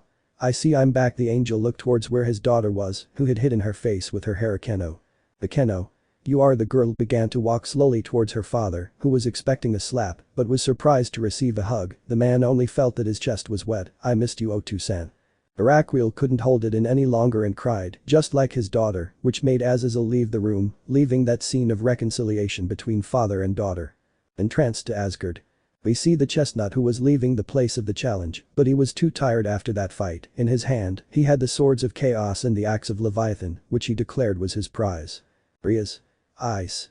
The girl couldn't stand it anymore and ran into the arms of her lover, who dropped his weapons to catch the girl in his arms. Asia. I'm glad you're okay, Issei-san. Just like Rias, the girl jumped into his arms. The other leaders went to where the chestnut arrived to congratulate Issei on his victory. Auden. Well done, brat, and I thank you for not killing my stupid son. Issei. Don't worry, he stayed at the top of the real Asgard chained. Auden. Yes, I myself will imprison him with the help of my son Thor. Iri. Mr. Issei, it was incredible, you did this and that, she said while playing with the sword that Auden made. Issei. Where do I get that weapon? He asked with a huge drop of sweat on his neck. Broswis. Better not ask, commented the girl who approached where the boy was. By the way, thanks for helping my grandmother. Issei. I imagine it was the Valkyrie I saved in the third world. Broswis. Yes, I really appreciate your help, she said while bowing. The others were smiling when they saw that the screen said victory for the Earth, but it suddenly turned black and showed the invader. Invader. Congratulations participants, or so I would like to say, but this game will be considered lost. Everyone who watched the ad became worried, thinking the worst. Issei. Why? Invader. You might be wondering why, and well, that's because of this illegal action they took during the game. At that moment the symbol of volley was shown, which in a way removed Fenrir from the battlefield. Invader. This action is illegal on the part of supernatural beings. At that moment he showed another image, where Volley, along with Biku and Arthur, were performing a spell on Fenrir, so we should consider this as cheating, since unlike the character who was programmed to help Issei, they should not intervene. The leaders were extremely upset with the albino and his group, while Azazel had a disappointed face. Invader. But since I'm feeling good, we'll play a double or nothing game. You'll have the instructions in a few minutes, and I recommend that both sides get together. Without further ado, the signal ended, leaving everyone with a certain discomfort because as such there was no victory for the Earth. Sirzechs. Let's go to the UN, he said. He wanted both sides together, I imagine he means the humans. Michael. Let's not waste time. Without further ado, everyone in the event area went through a magic circle to the UN headquarters. The representatives of the countries were already there, as the invader said, they were just waiting for the leaders of the supernatural to arrive. US ambassador. We must do something about that group that cost us a life. Russian ambassador. He said it's double or nothing, but we still have to tell the supernatural beings to do something about those kids. At that moment Sirzechs and the others appeared at the UN headquarters. Sirzechs. We heard that, and I'll just tell you, there will be a bounty on capturing the White Dragon and those two boys who caused this. Hearing that, Azazel just hung his head in helplessness. Suddenly another magic circle appeared, where another angel came out of it. Michael. What's up, Raphael? Raphael. Brother, we already did what you asked us, and we checked that is a girl with a sword, he said when he saw Iri, who still had her sword with her. Michael. Forget that, tell us they investigated what I asked them to. Raphael. Yes, I'm sorry, as I was saying, these challenges go beyond our imagination and are so real in terms of power, he said, while showing the energy statistics that showed the attack that Loki was preparing during the challenge. Michael. I was afraid of it. Under an ambassador. What were you afraid of? Michael. That these challenges can become more dangerous for the world every time. Spanish ambassador. What are you referring to? Michael. I was very curious about the Poppy Time event, especially those robots after the event ended, and apparently combining the invaders' technology with the magic that exists in the world, sooner or later one of those attacks will pass the protective barrier and damage the outside world. Everyone was in shock upon hearing what the angel had said, but at that moment the headquarters screens went black, as did the other screens where the challenges were normally shown. Invader. What did the people of Earth think? Do they lose a life or will we play double or nothing? Everyone at the headquarters was murmuring. Invader. I'll give you 2 minutes to decide, said the being who was still looking with those red eyes. Japanese ambassador. It's best if we vote now. In less than 2 minutes, all the representatives and leaders of the alliance voted, with a majority deciding to take the risk and not lose the life they had rescued. Sirzechs. It was chosen that we will play the challenge. Invader. Excellent, I like that too, I commented while the screen showed an island. All the UN representatives had a look of terror on their faces when they saw the place on the screen. At Issei's house we see a certain blonde who went crazy upon seeing the same island. Melissa. No, that's the island where my father works. Without thinking I pick up the phone and send a message. Returning to the UN, Rias looked at her phone and noticed that the blonde girl and classmate sent the message. In it she said if they could go for her, she wanted to talk to Izuku. Invader. Well, I like that attitude you have, so the next challenge will be held at this location. Azazel. But what's there? Invader. For supernatural beings it is something unknown, but all the research that humans have done in recent years is carried out here. At that moment Melissa and Rias arrived to see a scene that the blonde really didn't like. Melissa. Dad, I screamed as I saw an explosion occur in the place. Invader. The time research you were working on in this place has been corrupted by me, he commented while holding a pokeball in his hand. I know you've already done Pokemon battles, but this goes beyond a simple battle. You'll have to help all the humans who have been affected by that device that was in the place, but I assure you one thing, the beings you'll find there will be more dangerous than the ones the game shows. At that moment, the special event appeared on the boys' watches, but they were surprised to see the number of characters that would be participating in it. Izuku. Solo on Participer. Invader. That's right, you'd better choose the best of you, and they can only bring one Pokemon from their team from the previous battle. On site, they can catch any other Pokemon they deem appropriate for the challenge. You have 5 minutes until the challenge begins. The boys were surprised by this, since they all already had an idea of what the game was. Izuku. I think. Melissa. Please, I must see how my father is, said the girl crying when she saw the state of the island. The leaders and other companions of the girl were worried about her, who was being hugged by Momo, when they saw her fall to the ground and cry. Azazel. Hey Volley, what trouble did you get us into? Invader's ship. On that invader's ship, he just looked at his screen while he selected the team that the person who would accept the challenge would face. Invader. This is going to get interesting. He said as his eyes could be seen shining. From his head, you could see that he was wearing something, and they were 2 different colors. What will happen and who will take on the special challenge? Chapter 25. An unexpected conversation, simultaneous games. Invader's ship. We see that shadow sitting in what appears to be the ship's command chair. On a table was a colorful hat and what looked like the mask he used to deliver messages to the participants.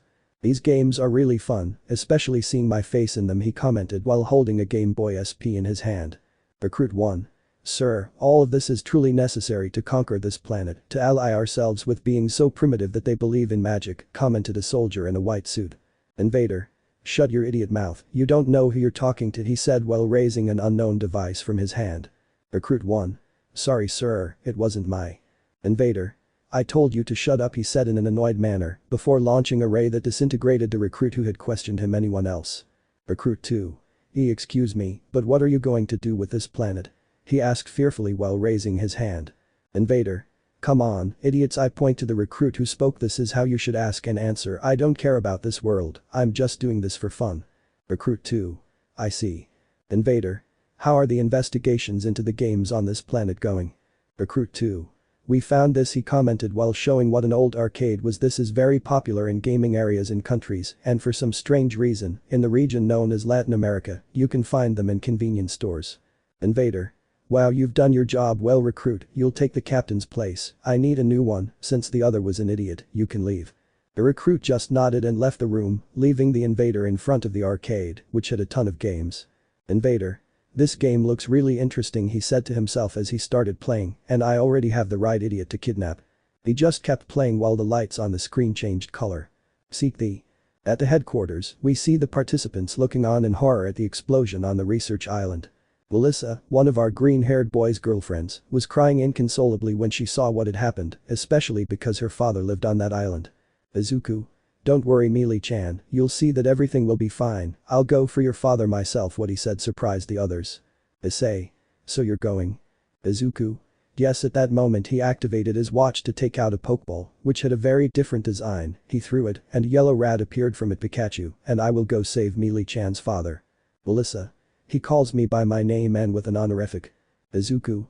You'll see that we will both rescue them. The girl didn't think twice and stole a kiss from him, one that showed affection and confidence that he would be capable of doing it. Melissa. Izuku, I love you. These words made the green-haired boy blush, who turned into a strawberry due to the color of his face, combined with his hair. On the other hand, Achako and Momo were more than red, but with a somewhat forced smile. Momo. Damn, I'm already behind, she beat me to saying that word because I'm ashamed to say it, I love him, but those words don't come from me. Achako. Wow, the second girl who says that word to my Izu, but I will always be the first as the matriarch of her harem, I must heed what Rias-san advises me to continue with this role. The others were smiling at what was shown, you could feel that the affection between them was genuine. Issei. Well, if you've already decided. At that moment the boy's eyes turned white and he fell to the ground without warning. Rias.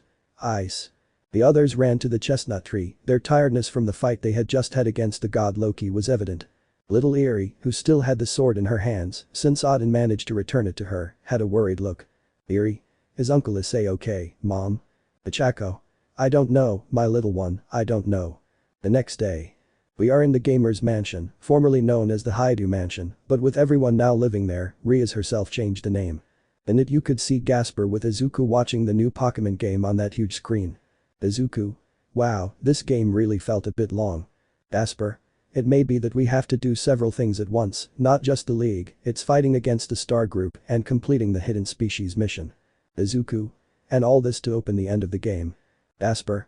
Senpai, the freckled man looked at the damper. What do you think the special challenge will be like? Izuku. I really don't know, maybe he'll fight against the star group or go in search of the species. Gasper. What happens if you hit ground zero?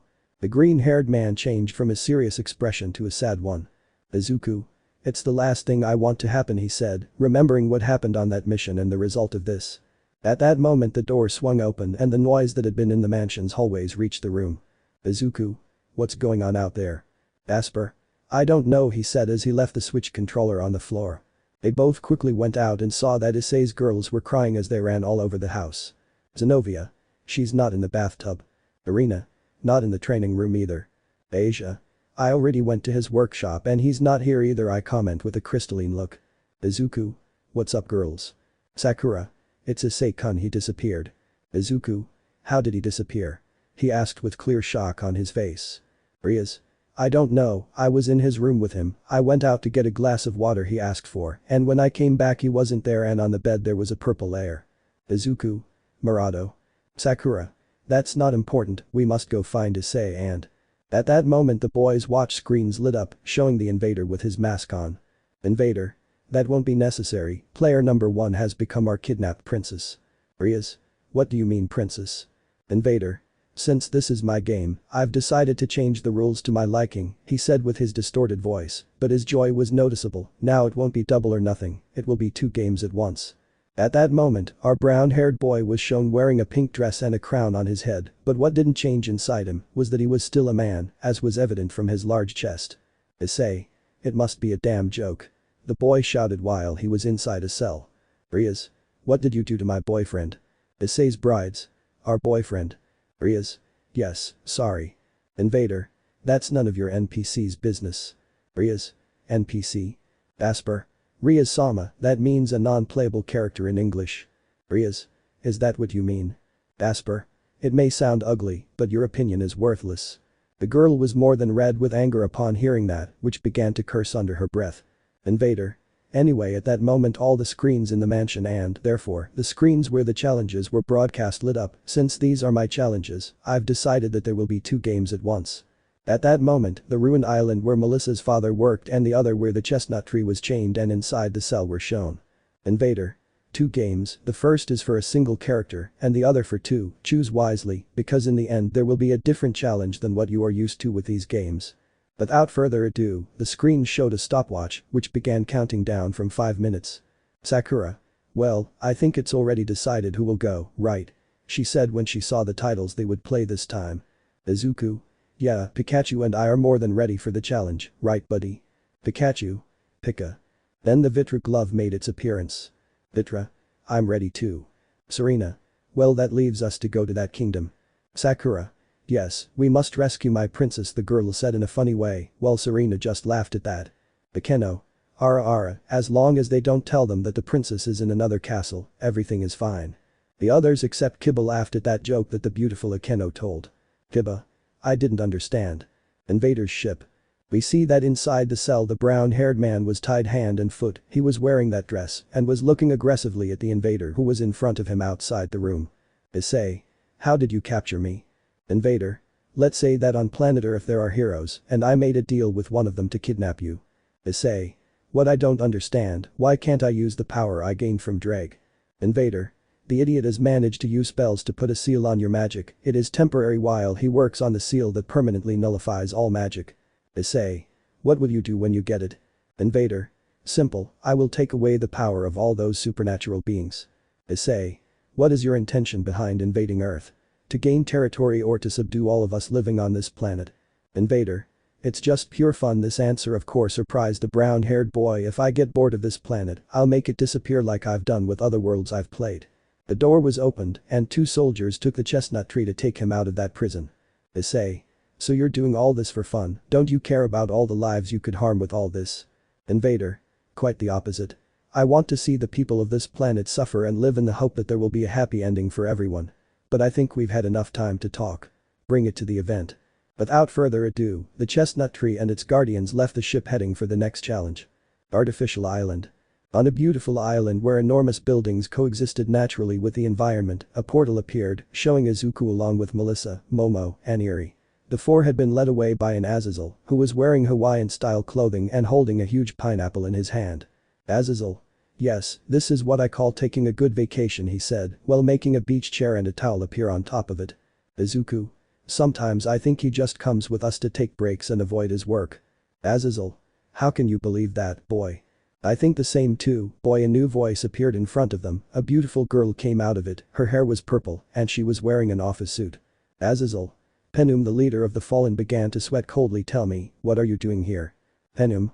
It's more than obvious that I'm here to relieve you of this business of going with the boys.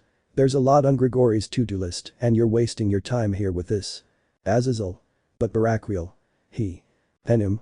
He's not available to help you with all of this yet, so you have to go and take care of all the pending matters we have. There are many papers that require your signature, Azazel. The fallen man simply looked down and prepared to circle away. Azazel. Well, at least I can have my pina colada in the. Penum. Oh no, no alcohol in the office, those are the rules, said the girl, while the others looked with pity at the poor angel, who went from being happy to a highly depressed state. Azazel. This isn't fair, he commented to the air as he disappeared into that circle. Penum. Well, from one moment to another, the girl changed her clothes to a 2-piece beach suit, showing off her enormous figure, which caused the green-haired boy to bleed from his nose. It's time for you, boy, to go and save this girl's father. With that, she sat down in that chair that Azazel had made appear. We will be here supporting you. Momo. I'd like to change too, it's really hot in this place. Penum. It's no problem with a spell. He made a dressing room appear there. You can change clothes, you, Melissa and the sweet girl. Eri. Thank you very much, she said happily while showing that smile. Izuku. Meili-chan, the blonde turned to look at her boyfriend. Go with them, you'll see it will turn out well, besides it's too hot for you to be in those clothes. Melissa. Okay. A few minutes had passed and the challenge was about to begin. The freckled boy stared sternly at the entrance to the game, while on his shoulder sat the Pikachu who, after being summoned, refused to return to the compartment. Momo. Izuku-kun, how do I look? The girl had arrived wearing a beautiful red swimsuit, which caused the boy to blush enormously. Izuku. Why you look very beautiful, he said while his face transformed into a complete strawberry. Momo. I'm glad you like it, she said as she threw herself at the boy. She wrapped her arms around his neck and gave him a kiss. Instinctively, the green-haired boy grabbed her waist, causing her to moan in surprise. Ara, I think you like all this, Izuku. Well, you guys are beautiful and I'm glad you're my girlfriends. Melissa.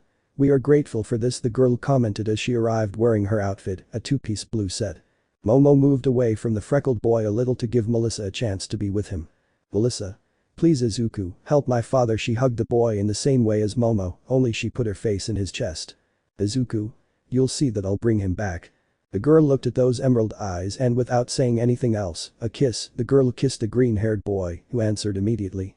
Melissa. Seriously, we hit the jackpot having you by our side. Izuku. I swear I'll protect you girls. Out of nowhere Vitra's glove floated out. Vitra. That's it, mate, show what a dragon you are, take care of your females. The others laughed at the dragon's comment, but at that moment the invader's voice was heard. Invader.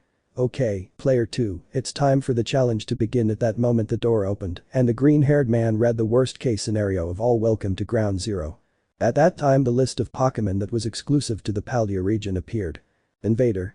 The player will only be able to choose 5 Pokémon from the region, since they will have to use their signature Pokémon from the previous challenge. The freckled one looked at his Pikachu, who nodded. One more thing, they have a time limit to reach the area corresponding to the final challenge, but during the journey, they will have to face wild Pokémon that will not hesitate to attack them.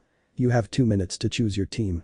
Without further ado, the screen announced disaster at Ground Zero, which really worried the blonde, causing her to look down. Izuku. Meili-chan, the girl raised her face, which had tears in her eyes. I promise you, I will bring your father back. The girl nodded and gave him another kiss on the lips. Melissa. For good luck, she commented with a little sadness, but it was clear that there was a lot of hope for the freckled man.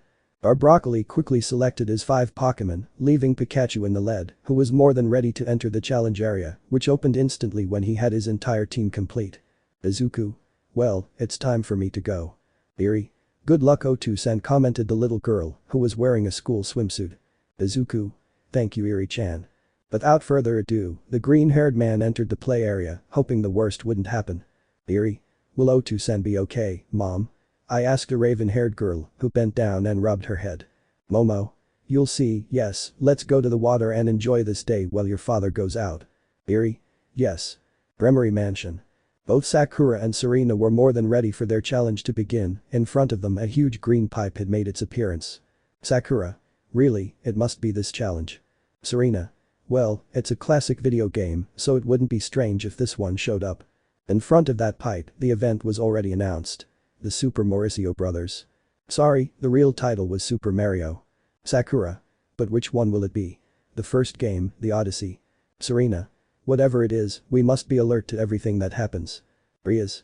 But what I don't understand is why take Issei as the kidnapped princess. Asia. I don't know about you, but the truth is that Issei-san looks cute in that dress. Akeno. Ara, I didn't know you like those kinds of games, Asia-chan. Asia. What? I didn't mean that, Akeno-san, the sweet blonde commented, blushing, as if embarrassed by what she said. Rias. Whatever, I don't understand why you would use my eyes for this. Because if you attack the leader's head, the group will be too affected, commented a person who was arriving at Issei's house. Rias. So. Sirzechs. Hello Rias. Rias. What are you doing here? I thought you'd have your hands full with Volley's intervention last game. Sirzechs. And you are correct, he said while putting away some documents he had in his hand. The entire alliance and the human world have asked me to label Volley and the 2 who helped him as criminals. Rias. Well, with the current situation with this invasion, it was the least prudent thing to do that action, and more so in the game. Sirzechs. So I was asked to put a bounty on his head, he commented while showing a poster of the albino and his friends. Rias. Really? At that moment the screens lit up showing the invader wearing his usual mask. Invader. Good morning players, as you have already noticed, the event I have for you is a classic of your world, a game where your motor skills will be essential if you want to reach the end. At that moment, a brown-haired man with that outfit was shown who was asleep and tied up. The princess is waiting for you at the end of the castle, you better hurry. The girls were about to enter the competition, but the event itself was not yet authorized. Invader. One more thing, remember that if you lose any of the events I take 2 lives. At that moment, I show the life counter, so if both of you lose, it's game over for the entire planet. Everyone had heard that warning, so they were left with a huge pit in their stomachs, fearing that they were going to lose both challenges. Invader. Okay, at that moment I activate the event on the girls' watches that the simultaneous game begins. Quickly, Sakura had chosen the Mario suit and Serena the green Mario suit, I mean Luigi's. Without wasting time, both girls entered through that pipe to begin their search. Rituda Izuku. We see the green-haired boy running through that tropical area, saying that he was amazed by the landscape was obvious, but he knew that he didn't have the time to admire everything around him, this due to one thing. Izuku. These paradox Pokémon keep coming out, he said angrily when he saw that he was being attacked from all sides by both paradox Pokémon from the past and the future. The first fight he had just entering was against a Littletail, something he had to solve with his Revavroom due to having a large type advantage. Not only were the paradox Pokémon attacking the freckled one as he descended, but wild Pokémon also interrupted his path. Pikachu and Ceruledge had done a great job of scaring off the wild Pokémon and the occasional paradox that intercepted them. But as they advanced, the Pokémon appeared in greater numbers. Izuku. I have to hurry, I haven't reached the entrance of the cave yet and time is about to run out. Without wasting any more time and avoiding further interruptions, he opted to take a rather dangerous path because instead of taking less steep descents, he took the steepest ones and those with enormous stones that would surely cause injury if he took a wrong step. Gamer Mansion. In the main hall the girls watched both events, but for some reason Sakura and Serena's game hadn't started yet, so all they could see was Izuku taking too many risks. Ichako. Izuku-kun worried, she had her hands on her chest. Jiru.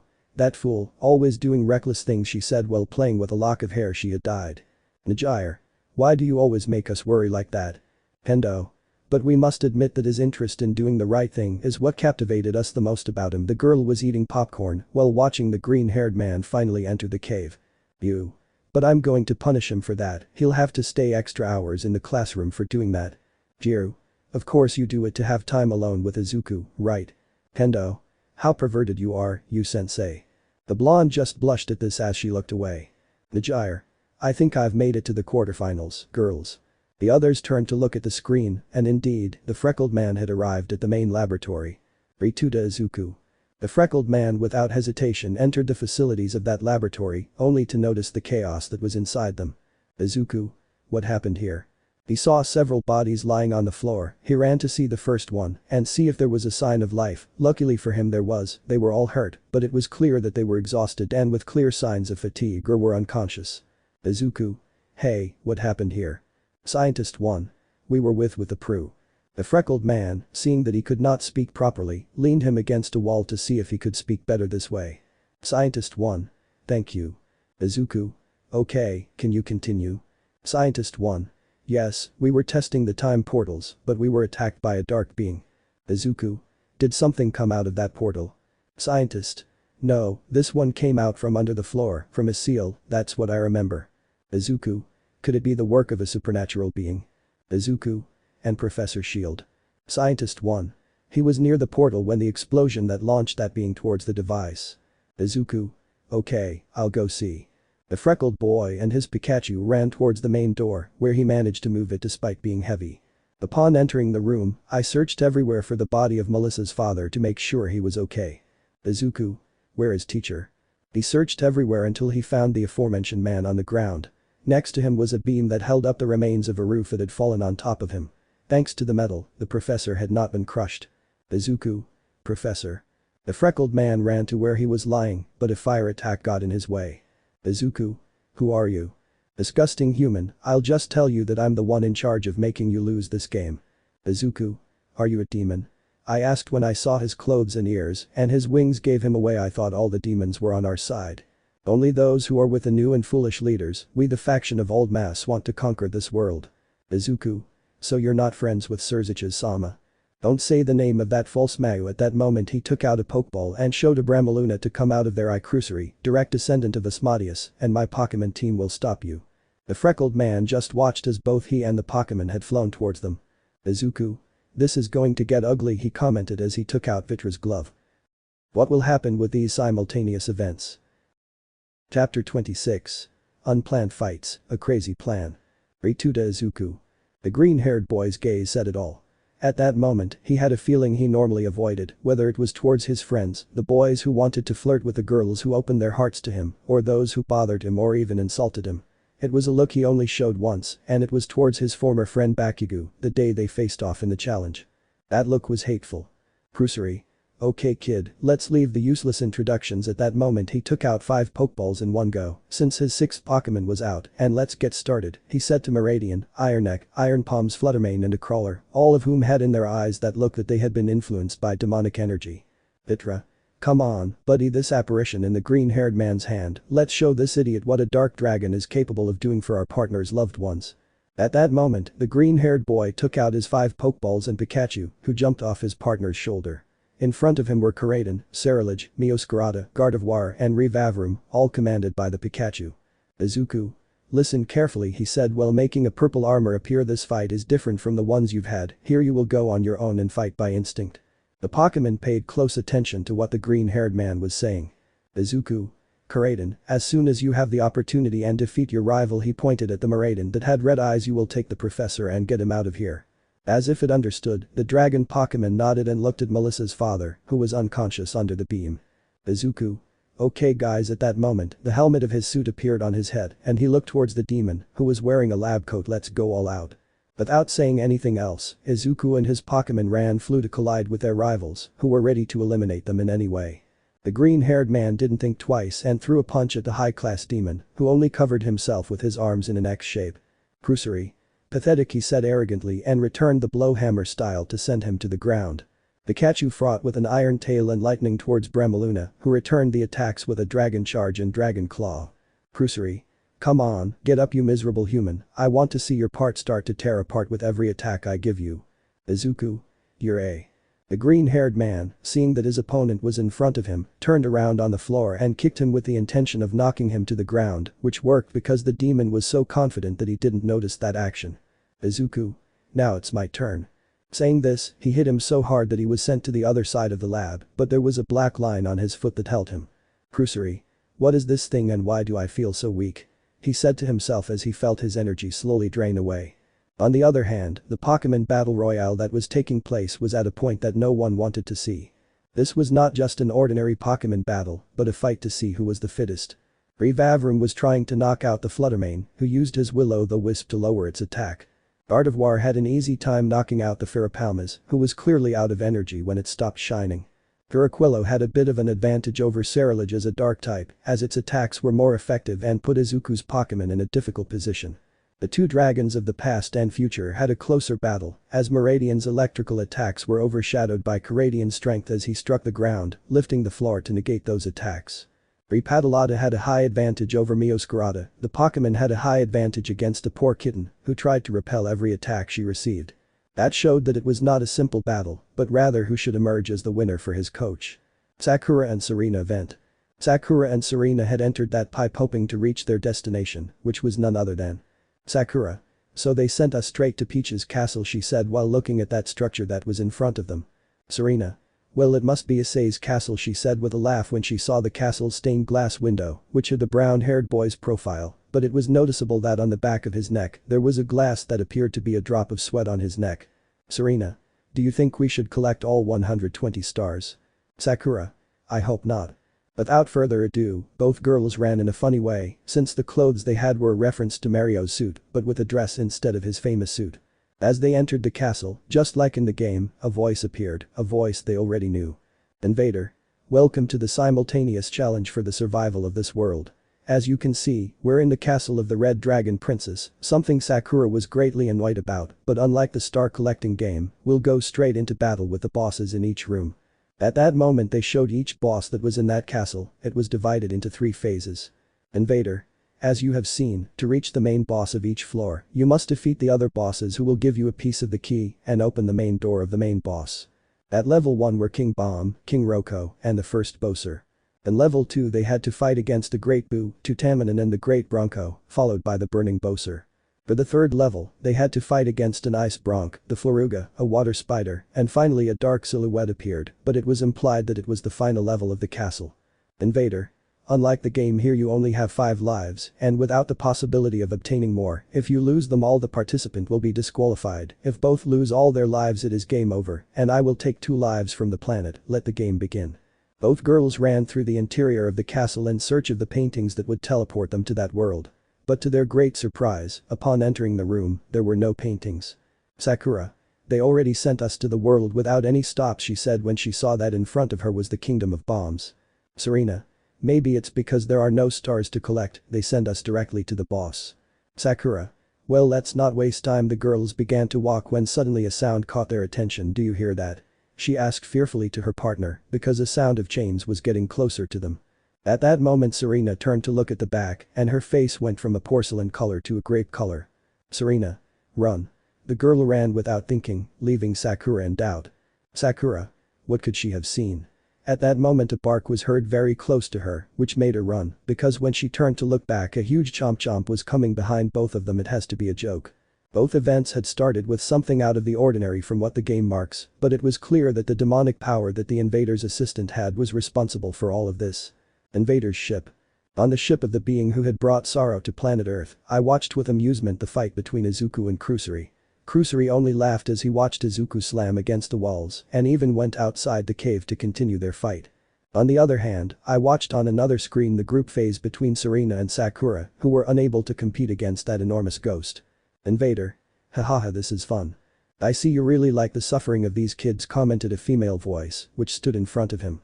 Invader. I see you're ready for action, he replied to the girl in front of him. Don't tell me you still have feelings for that human. It was never my intention to hurt him as such, but if we win I'll keep it as a trophy. It will be a really hexy trophy, said the girl, as she took an object that was on the table. Is it necessary to bring this? Invader. You'll need it for the final stage, he said as he showed a scene in the dark skies. Okay, I'll go get ready. The girl started walking towards a teleporter. Invader. Don't let me down, Rainer. Rainer. Yeah, whatever you say. Without further ado, the girl went to the teleporter on the ship heading towards planet Earth. The invader just looked where the girl left, then took a sphere of demonic energy that was near his chair. Invader. Phase 2 of my master plan will soon begin, he said to himself as he looked inside it, where several faces were shown. Soon their energy will be mine. Hyoudou Mansion. The girlfriends of both boys in the group looked at the screen with anticipation. On one side, Rias and the others of her peerage watched as Sakura and Serena fought against King Boo, who, unlike in the game, required at least moonlight to illuminate him in order to hit him. Rias. Tell me, Gasper-kun, is this how it is done in the video game? Gasper. Well, not as such. Bekeno. There are already more than 3 bosses and a bosser, so he needs 2 more, right? Gasper. That's right, I commented while eating some popcorn. On the screen they watched as Serena and Sakura collided with each other due to King Boo becoming intangible. Zenobia. That must have hurt. Asia. Hey, shouldn't we be making the contracts? The girl commented while pointing towards a table with a mountain of papers. Rias. Don't worry, Kiba is watching that. It's his punishment for what happened with the Excalibur sword issue. The aforementioned just broke into a cold sweat upon hearing that, as it was clear that he hadn't done it. Kiba. This, yes, but I'm taking care of this at that moment, and without anyone noticing that he was moving, he ran off while taking that pile of papers towards the exit of the room. On the other hand, on the screen that showed Izuku's challenge, Achako and the others who did not accompany him watched with concern the fight that the green-haired man was having, because it was clear that he was having a bad time. Achako. Please Izu-kun, you can't give up. Jiru. But it's clear that my broccoli is struggling, fighting is not his thing, and all because of the harassment he suffered from that blonde bombshell. Najire. I just hope everything goes well and they can rescue Meili-chan's father, she commented while watching the fight between the 2 Pokémon on the screen. At that moment it was observed on the screen how Izuku's Karadian had defeated the rival Meridian. He fell to the ground already unconscious and without any strength. In Izuku's fight. The green-haired man, who was beginning to get into a fighting rhythm while fighting against Kusuri, observed how his Karadian had won their fight. Izuku. Karadian, do what I told you. The boy shouted as he covered himself from a blow he was about to receive and returned such an act with a kick. The dragon Pokémon nodded and quickly ran to where Melissa's father was lying on the ground. Gardevoir arrived at his side and with her telepathic power, she lifted the beam that was above Mr. Shield. Even so, Karadian managed to get him out of the place and, as best she could, put him on her back to carry him towards the exit of the laboratory and, above all, of the event. Izuku. At least I rescued Melissa's father. At that point I turned around to see that Kusuri had gotten up from the floor again with blood coming out of his forehead. Kusuri. You're a bastard, that hit really hurt. Izuku. Until when will this event end? Kusuri. Until one of us can no longer stand, he said seriously as he summoned a sword and launched himself at the green-haired man. In a part of the underworld we can see Risevim, who was watching the event screen, and it showed the fight between the green-haired man and his helper. Risevim. This is really pathetic. I don't know how that idiot benefited from wanting to appear at that event, he commented while watching how the green-haired man, who had better reflexes, dodged his opponent's blows and responded with others, which, despite not having as much force, were consecutive and still caused great damage. I really don't think the power of games is that helpful, commented a person with a thin build and silver hair. Risevim. Euclid, how are we doing with the help of our new collaborators? I asked when I saw Sona and the others behind him with darkened looks, but their eyes were empty. Euclid. The last phase of that invader's plan is working, maybe we can't beat those who think they are heroes of the earth. With it he snapped his fingers, and you could see how Sona approached him and stood next to him, but what was very clear was that the small lump she had in her belly was not there. Risevim. Excellent, with this we can give way to the beginning of our plan, and thus both bring chaos to this world and eliminate that idiot invader who believed that we were on his side when all we needed was this technology. At that moment I noticed that a person was missing. Hey, where is the other girl with glasses? Euclid. I'm sorry sir, but that girl managed to escape when I was supervising the training of the other two pawns who arrived. Risevim. We must capture her before she gives notice of the plan, he commented seriously while looking again at the people in front of him. Another thing, where are the originals? Euclid. They are already in the dungeons of the other castle. Apparently the idea that they were just bunnies didn't please them and they almost ended everything, but it has already been solved. Risevim. That's good, in the future we must re-establish the demonic faction and those reincarnated and the Sitri will help with that. Euclid simply nodded, bowed, and followed by the other Sona, they left that room. Risevim. This will be fun. Serena and Sakura vent. The girls had already reached the end of the challenge. After a long time they managed to defeat the last sub-boss, and with them, they completed the key to enter the final room, where the third bosser would be waiting for them. Sakura. Okay, this is the last challenge, come on Serena, let's go get my princess. Serena. Poor Issei, he hears you say that to him, and he's going to get depressed. Sakura. He'll know that I'm saying it out of affection, the girl commented with a cheerful smile. Without further ado, the girls ran across that stage, which was a truly dark sky. Jumping over obstacles, avoiding fire, and taking the elevators available, they managed to reach the final pipe where the final boss awaited them. Without hesitation, both girls entered and arrived at the similar stage that the other two places where they fought with Bowser had. Wow, so you made it to the end. Both Sakura and Serena were impressed to see that instead of the Dino or Koopa that should have been waiting for them, in front of them was a girl in a dark suit. Sakura. Who are you? Hyoudou Mansion. At Issei's mansion, the entire occult club had a look of terror upon seeing the girl who was present there. Asia. No, it can't be true. Rias. But I'm supposed to defeat her myself. The Chaco and the others were surprised by Ria's reaction, so they asked something that would be obvious. The Chaco. Excuse me Rias senpai, do you know that girl? Rias. How? At this moment Rias and the others were truly in shock to see the first love and the first girl who cheated on Issei. You. Apparently she must be a friend of theirs. Seeing her reaction. Hineko. You're wrong you sensei, that girl you see there is responsible for Issei senpai being in the world, her name is Rainer and she's a fallen angel. Najire. So what did the girl do? She asked, tilting her head. Asia. She killed me and Issei-san. Obviously the girls were shocked to hear that. The Keno. Supposedly when we faced the fallen angels, with the help of Issei-kun we managed to defeat them all, or that's what we thought when we didn't see that girl's body, I commented while pointing at the screen. Rias. The wretch managed to escape then. The Keno. This only means one thing, the girl changed her gaze to a serious one. Sakura-chan and Serena-sen will have it tough. Back to the event.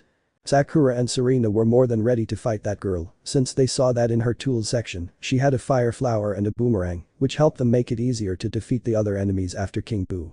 Brainer. So they will use their items in that. I take out a pink crown, it was supposed to have the shape of that obese turtle, but the invader made some changes. At that moment the girl took the crown and placed it on her head, which caused Rainer to not only grow in size, but also to grow wings and a reptile tail. Rainer. Hey, damn idiot, I told him I didn't want a tail, she commented angrily upon seeing what she had transformed into. Even so, her figure was not lost. Which caused more than one boy watching that challenge to bleed from his nose when he saw the girl's enormous attributes on the screen, and with it more than one soldier was beaten by his current general or a childhood friend who wouldn't confess to him. Rainer. Well, anyway, she formed a spear of light in her hand. Let's begin this final event and let me have my prize. Without warning, Rainer launched 2 spears of light in a row at the girls, who barely managed to dodge the attack and returned the attack with fireballs and boomerangs towards her. But the blows barely managed to hurt him. Sakura. It will be harder than I thought, she commented upon seeing the attack. Serena, on the other hand, looked around and noticed how those bombs from the other 2 confrontations were in the corresponding positions. Serena. Sakura, we must tire her out and then send her flying against the bombs, she said while pointing at the explosives. Sakura. Okay. Izuku events. Our green-haired boy was on his last legs, despite having absorbed quite a bit of power from his enemy, he still had more strength than the boy. Izuku. Sorry kid, he said as his suit's helmet dematerialized, I think this is the end for me. Crusory. Finally, I win this fight. At that moment he raised his sword with the intention of stabbing it into Izuku's sword. It's your end, pathetic dead dragon. Long choopy. The ancient demon didn't know when he was electrocuted and sent flying by a blow. In front of Izuku, Pikachu was covered in electricity and panting after that blow he received. Izuku. Pikachu. Crusory. Aya, damn Rada. Izuku. It's time. At that instant, and as he had been taught, he launched a purple attack, and exactly where Pikachu hit him with his body, there was a huge opening in his armor. Without further ado, the attack hit the target, not only hitting Crusory, but that beam had all the power Izuku had left and managed to pierce him. Crusory. I think that. Without further ado, the demon fell to the ground with a pool of blood around him. Voice. End of the challenge. The boy turned to look at his Pokémon companions and noticed that some were more than tired and others were barely standing, but elsewhere, the Paradox Pokémon had been completely defeated. Izuku. I see you did it. At that moment I noticed that one of your Pokémon was missing and a person was in the wrong place. I see you managed to save him. Without further ado, the boy fell unconscious to the ground, but he didn't last alone for even a minute since Penum and the girls who accompanied her arrived at the place to take Izuku and take him to the hospital in Gregory. Momo. Is Icon okay? Iri. Dad will recover, right? Penum. Don't worry. The girl took the boy's pulse and noticed that he was fine. He must just be tired. It's better if we go to Melissa and her father's. Iri nodded and taking Momo's hand, they all entered the portal that Penum had made to leave that island. Sakura and Serena vent.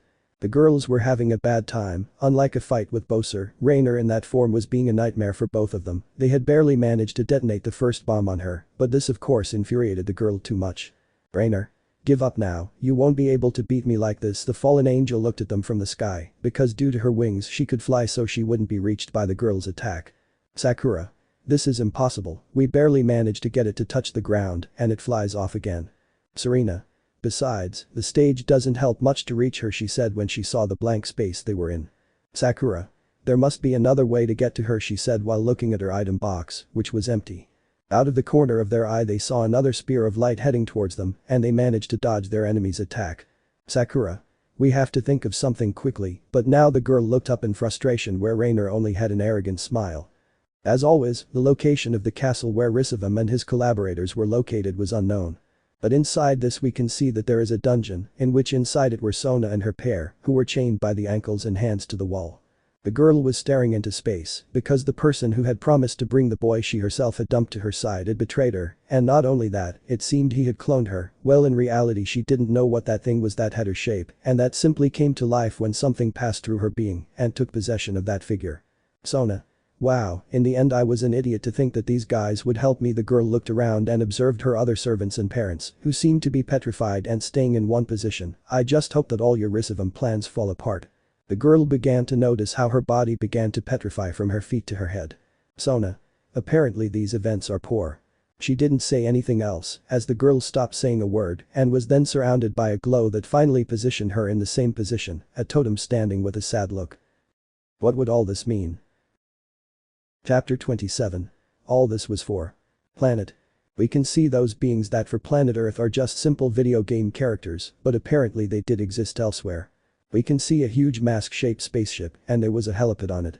In the ship's cabin were Mario, along with Link, Luigi, Pikachu with a captain's hat, Kirby and Metal Knight, who was the one who manipulated the ship. Mario.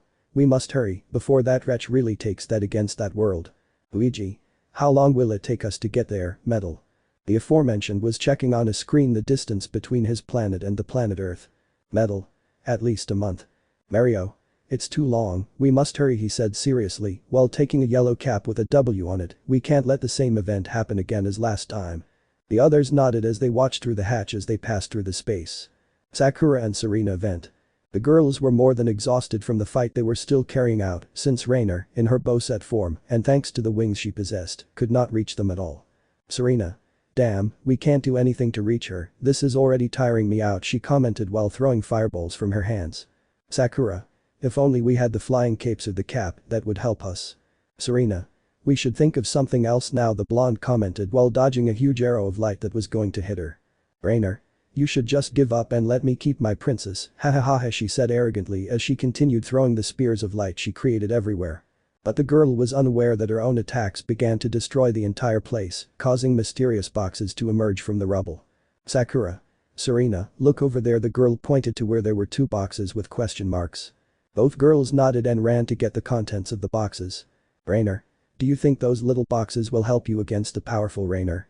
Ha ha ha ha ha, the girl laughed when she saw how desperately Serena and Sakura ran towards the boxes. Luckily, both girls managed to reach where each box was, thus managing to obtain their contents. Serena. This will help, the girl commented as she obtained a red bell. Sakura. Good, now I can fly to face him, she said as she touched a feather and then a cape appeared behind it on her back.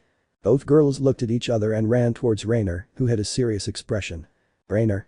I shouldn't have let them both get those powers, she commented as she watched Sakura fly and glide through the air while dodging the enormous spears of light. On the other hand, Serena, thanks to the catsuit, could climb those spears of light like poles. Serena. Now it's our turn, said the angry girl as she got closer and closer to Rainer. At that moment, the blonde managed to climb as high as she could, take a great leap into the air and fall diagonally, hitting her enemy in the face. Rainer. That hurt. She screamed as she fell to the ground, but at that moment she was grabbed by the tail by Sakura, who began to spin her around in her hands to be able to lift her up and how she could throw her at the second bomb of that stage that was already more than in ruins. Serena. Okay, just one more left, she said as she fell to the ground, but a little tired from all the height she had to climb. Rainer. They will pay for that. She commented as she quickly stood up. She raised her arms to the sky, gathering energy in her hands to the point where they were covered in light. Without further ado, the gathered energy flowed out of her and upwards, and the attack turned into thousands of arrows raining down. The arrows aimed for the remaining mines and hit the girls. They were unable to escape the rays, causing them to lose the power they had acquired. The others watched the challenge, seeing that once again Rainer had the advantage in the battle. Rias. That damn thing, she commented angrily upon seeing that even with that second explosion, she was able to stand up to continue in the fight. Asper. It really amazes me how the power of the supernatural has changed so much in the games we know. Hibba. Why do you say that? The boy asked upon hearing his friend's outspoken comment. Asper. Vera, in the game even with the controls of the time, defeating this bosser was somewhat complicated, you had to throw the enemy as they have done on previous occasions towards the bombs, but this time it must be 3 times, he said. Well, the others paid attention to what the boy said, but now adding the fact that the final enemies have their own power like flying, makes things complicated. The others watched on the screen as Rainer reloaded that attack, which had done too much damage. The girls are lost if they receive that attack, commented a voice. At that moment they observed how a circle appeared in the room showing Izuku being supported by Penum and Momo, while Melissa with the support of Karadian, brought her father. Eri supported him in carrying the teacher's things. Ichako. Izuku-kun, I'm glad you're okay, the girl commented as she went to help her boyfriend put him on the couch. Melissa. Excuse me, where can I put my father? The girl asked the owner of the house. Rias, sorry Grayfia. Could you give a room to Melissa-san's father? The maid nodded and asked her to follow them. Both Melissa and Karadian left the room towards the mansion's bedrooms. Ichako. Are you hurt too much? Izuku. Yes, this was truly a difficult fight. Vitra. But you did it, mate, you were able to defeat that original idiot. The others smiled at what the dragon that came out of Izuku's glove said. Izuku. But Gasper-kun is right, I commented as I watched the girls barely dodge those attacks from their enemy. The combined power between this invader and the supernatural has complicated each challenge. The others nodded as they continued to watch the fight. Olympic Pantheon. We see in that place, where the souls that arrive there are judged and know where they will spend the rest of their days. It is ruled by a being so greedy and arrogant that he wouldn't care what happens outside, if he can take care of his own, that's all he cares about. This being is Hades, who looked angrily at his uninvited guest who arrived on his lands. The newcomer was none other than Risevim, who was calmly looking at the landscape, largely ignoring the god of hell. Hades. What are you looking for in this place, Risevim? Risevim. A statue of me would look good over there, I commented on the air, completely ignoring Hades. Sorry, were you saying something? Hades. You are a wretch, you appear before me without any invitation, and you dare to ignore my question. Risevim. It's not that bad, Parka. This angered the god. Look, what I came for is something simple. With that snap of his fingers, and before him appeared the clones that had been made of Sona and her parody. Join me, and in the next invasion, I will be merciful to your kingdom. Hades. What are you talking about, damn it? Risevim. Haven't you seen what's happening in the human and supernatural worlds? Hades. I don't care what happens in those worlds, the god commented seriously. Risevim.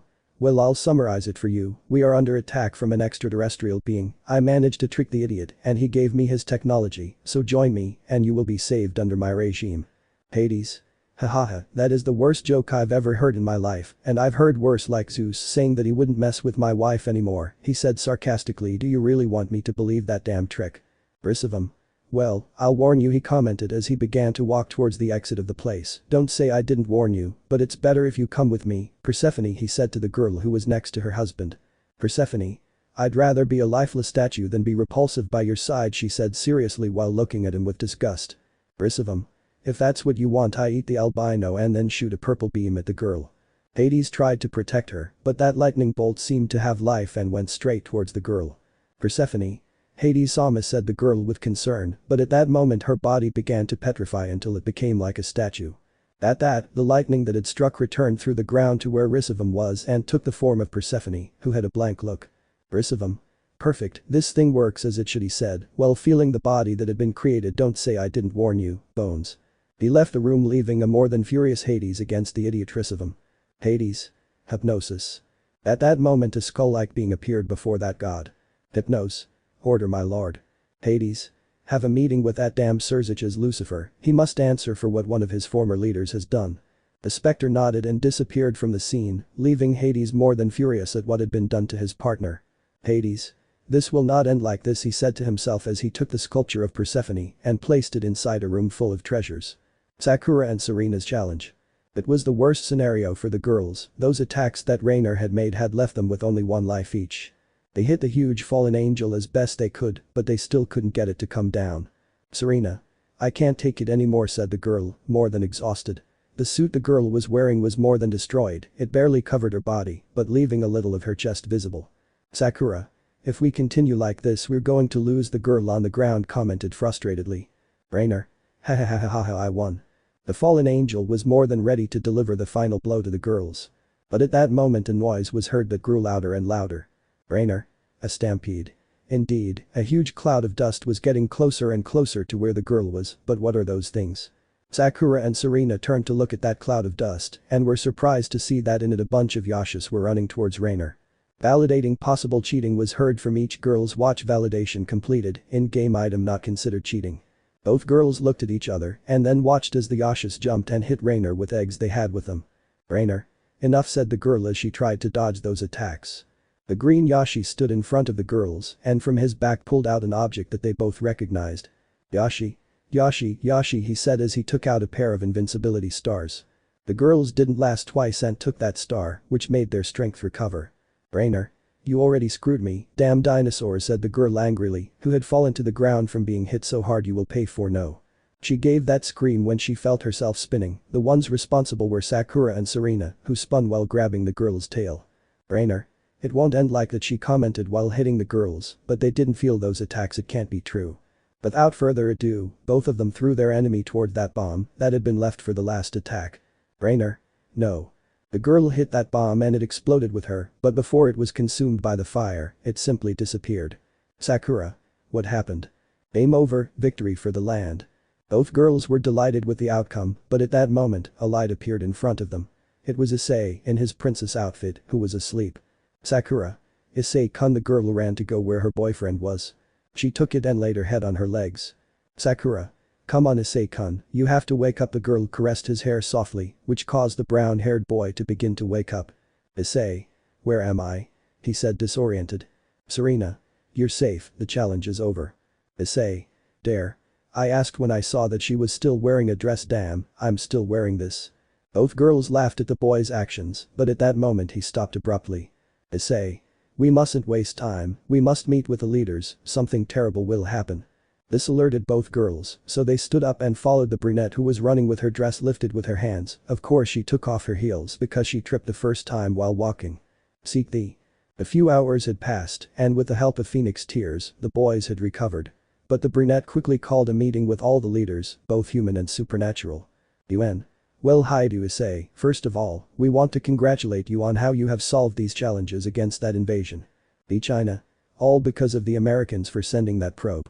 US Ambassador. We already told you, we never thought this would bring these consequences. Issei. Likewise, all these victories will be of no use. Everyone in the room fell silent upon hearing the chestnut's words. Izuku. What do you mean by that? Issei. I was on his ship when I was kidnapped for this challenge, that invading being, and I had a talk. I asked him why he was doing all this, and we were just a game to him. Everyone in the room was silent. Sirzechs. But what does this mean? It's the same thing I'm asking. Everyone in the room turned to look at a dark corner where a bunch of ghosts began to come out. Sirzechs. Hades, the redeed was more than serious. What does this mean? Hades. It's the same thing I'm wondering. What's this about an alien invasion? Azazel. How did you find out? Hades. That idiot Risevim had the audacity to blackmail me and did something to my partner, he commented while showing a hologram of Persephone. The others were impressed. In a low voice, one of the ambassadors present approached Michael. E. Columbia. A question, dude. The angel turned to look at him. Tell me, who is he? Michael. He is the Greek god of hell, the one who judges the souls that arrive in his territory. The others turned blue when they heard who that person was, causing more than one to faint. Hades. Dino Sekiryuutei, that's what you discovered up there. Issei. How do you know that? The boy asked seriously. Hades. I've been in that corner since this meeting started, I comment seriously.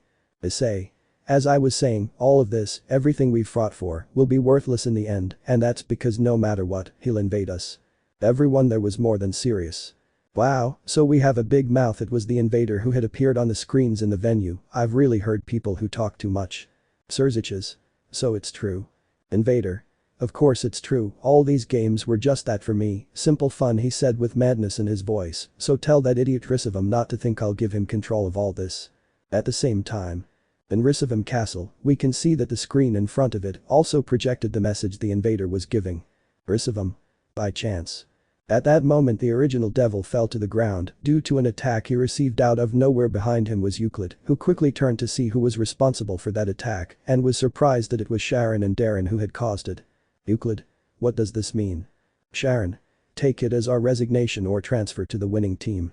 In the same way, Risevim's servant fell to the ground in immense pain because they had received an attack apparently with the blessing of God from the Bible. Suddenly a magic circle appeared behind them where a group of boys who were guided by a person who rested a spear on his shoulder spoke. Well, it's time to go, the invader is waiting for us on his ship. Sharon. I heard cow cow. I looked at the hero's side. Tell me, what is this idiot doing with us? Shut up extra, you'll see how you'll get if I provoke you. Cow cow. Apparently that guy really liked the duel that this idiot Bakugo had against that green-haired player, so he asked me to bring only him. Hitsuki. That's right, now I'm going to beat that idiot Deku up properly. Jean. It's time to go, the attack is about to begin, the girl commented while looking at her weapon. Sharon. We just have to bring back a trophy, the boy commented. At that moment, the same lightning bolt that Risevim had used before came out of his hand so that he and Euclid became a statuette. The others nodded and entered the circle they had created to transport themselves once, taking the man-mate into statues with them without leaving any trace. Sedum. Invader. So you better prepare for the big attack you're going to suffer, ha ha ha ha. Everyone present fell silent when they saw that the broadcast had ended. Issei. This is really bad, I comment seriously. Hades. Now what will they do? Said the god seriously. Sirzechs. Excuse me. Hades. Humans caused this, he said while pointing at the American ambassador. US ambassador. Hey. Hades. Then you guys must. Azazel. I'm afraid to say it concerns you too, the fallen one commented with a challenging smile. Hades. What do you say? Azazel. He also threatened the supernatural world, and that includes your pantheon, or am I wrong, he said, while pointing to the image of Persephone, so I really believe you can help us with this. Hades. You're a. At that moment both Michael and Sirzechs stood beside the leader of the fallen. Sirzechs. I think that means you'll help us, right? He commented as he stretched out his hand.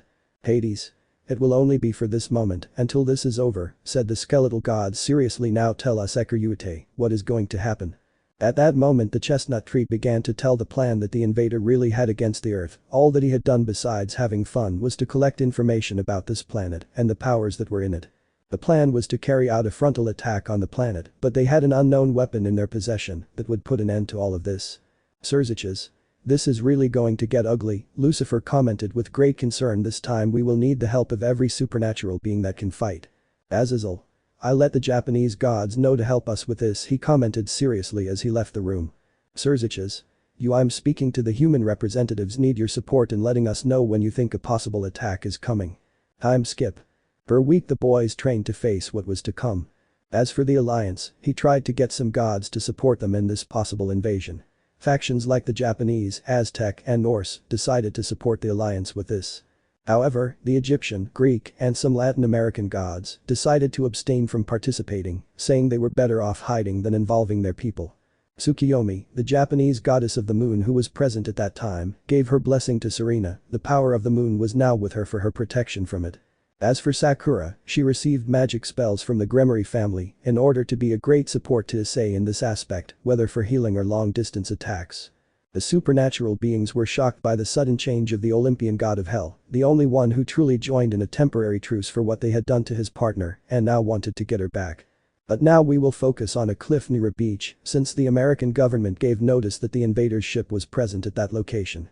Soldiers from different armies, angels, fallen angels, demons, Nordic warriors, Aztec warriors, Japanese samurai and the four boys were in that place, watching as the ship was going down to earth.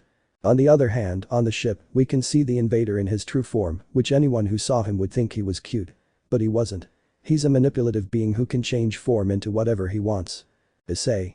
It can't be true, the boy commented as he managed to see that on top of the ship was a certain girl who had killed him. I thought she had been defeated.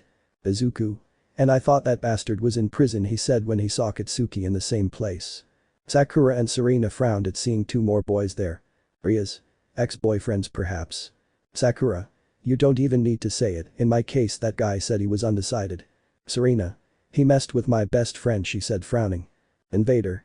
Wow, what a great welcome I've had for my conquest, the little being commented with a crazy smile. Sirzechs. We came here to stop all your plans, he commented seriously as he displayed his power of destruction in his hand. Invader. But my dear cherry hair, he said, causing a vein to pop out on his forehead, you are already more than defeated. At that moment, enormous hands began to descend to the planet where their faces were not visible, but they had soldier suits on them. In the palm of the mass there was a magical seal that the others recognized, it was the seal of Lucifer. Invader. And with the help of that grandfather who thought he had me in his clutches at that moment, a ray began to light up in the palms of each of those white hands. I finally managed to finish my lethal ray. Hades, who had a serious look, recognized that lightning bolt, the color more than anything, since it was the same one they used for Persephone. Hades. We must leave here, this is a trap, he said alarmed. Invader. Too late. He made a signal and the ships began to fire those rays, but they were of enormous size. The first to fall were the leaders at the head of the enormous army. They tried to defend themselves with shields or their magic, but the lightning bolt had moved like when Hades tried to help his partner. When it was struck, they vanished.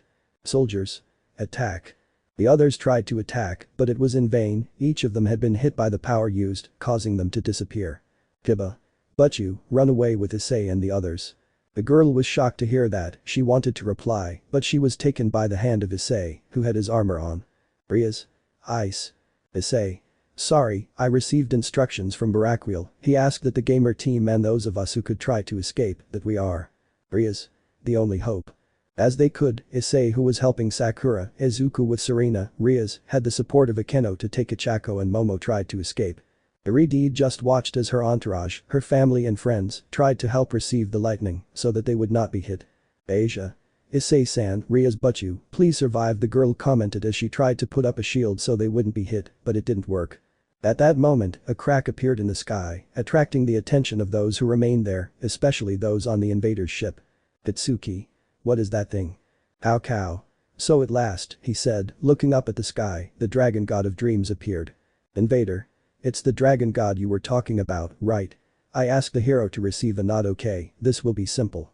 At that moment, the invader's ship began to emit the same beam, pointing in the direction where the large red one was flying. This one, which was flying alongside the chestnut, gave a roar, which scared the girls and Izuku, but Drake's jewel began to shine. Drake. It can't be true. Issei. What's wrong? Drake. The big red one said, please save everyone, flee to the gap. At that moment the big red's eyes shone, and with it Drake's jewel did too. Drake. Partner, use the power that the big red gave you and make a rip in the air, the dragon commented. At that moment the brown-haired boy did the same and made a dimensional tier, where the group of Gamer, Rias, Akeno, Momo and Ichako jumped into that gap. The brown-haired man only managed to see how lightning bolt hit the big red one, who disappeared from the place. Invader. Let it all fall before me. End of the first season. Let me know in the comments below if you guys want the next part. Also check out my other video that has been shown and left. Thank you for watching. If you enjoyed this video please like and share this video. And have a fantastic day. Bye.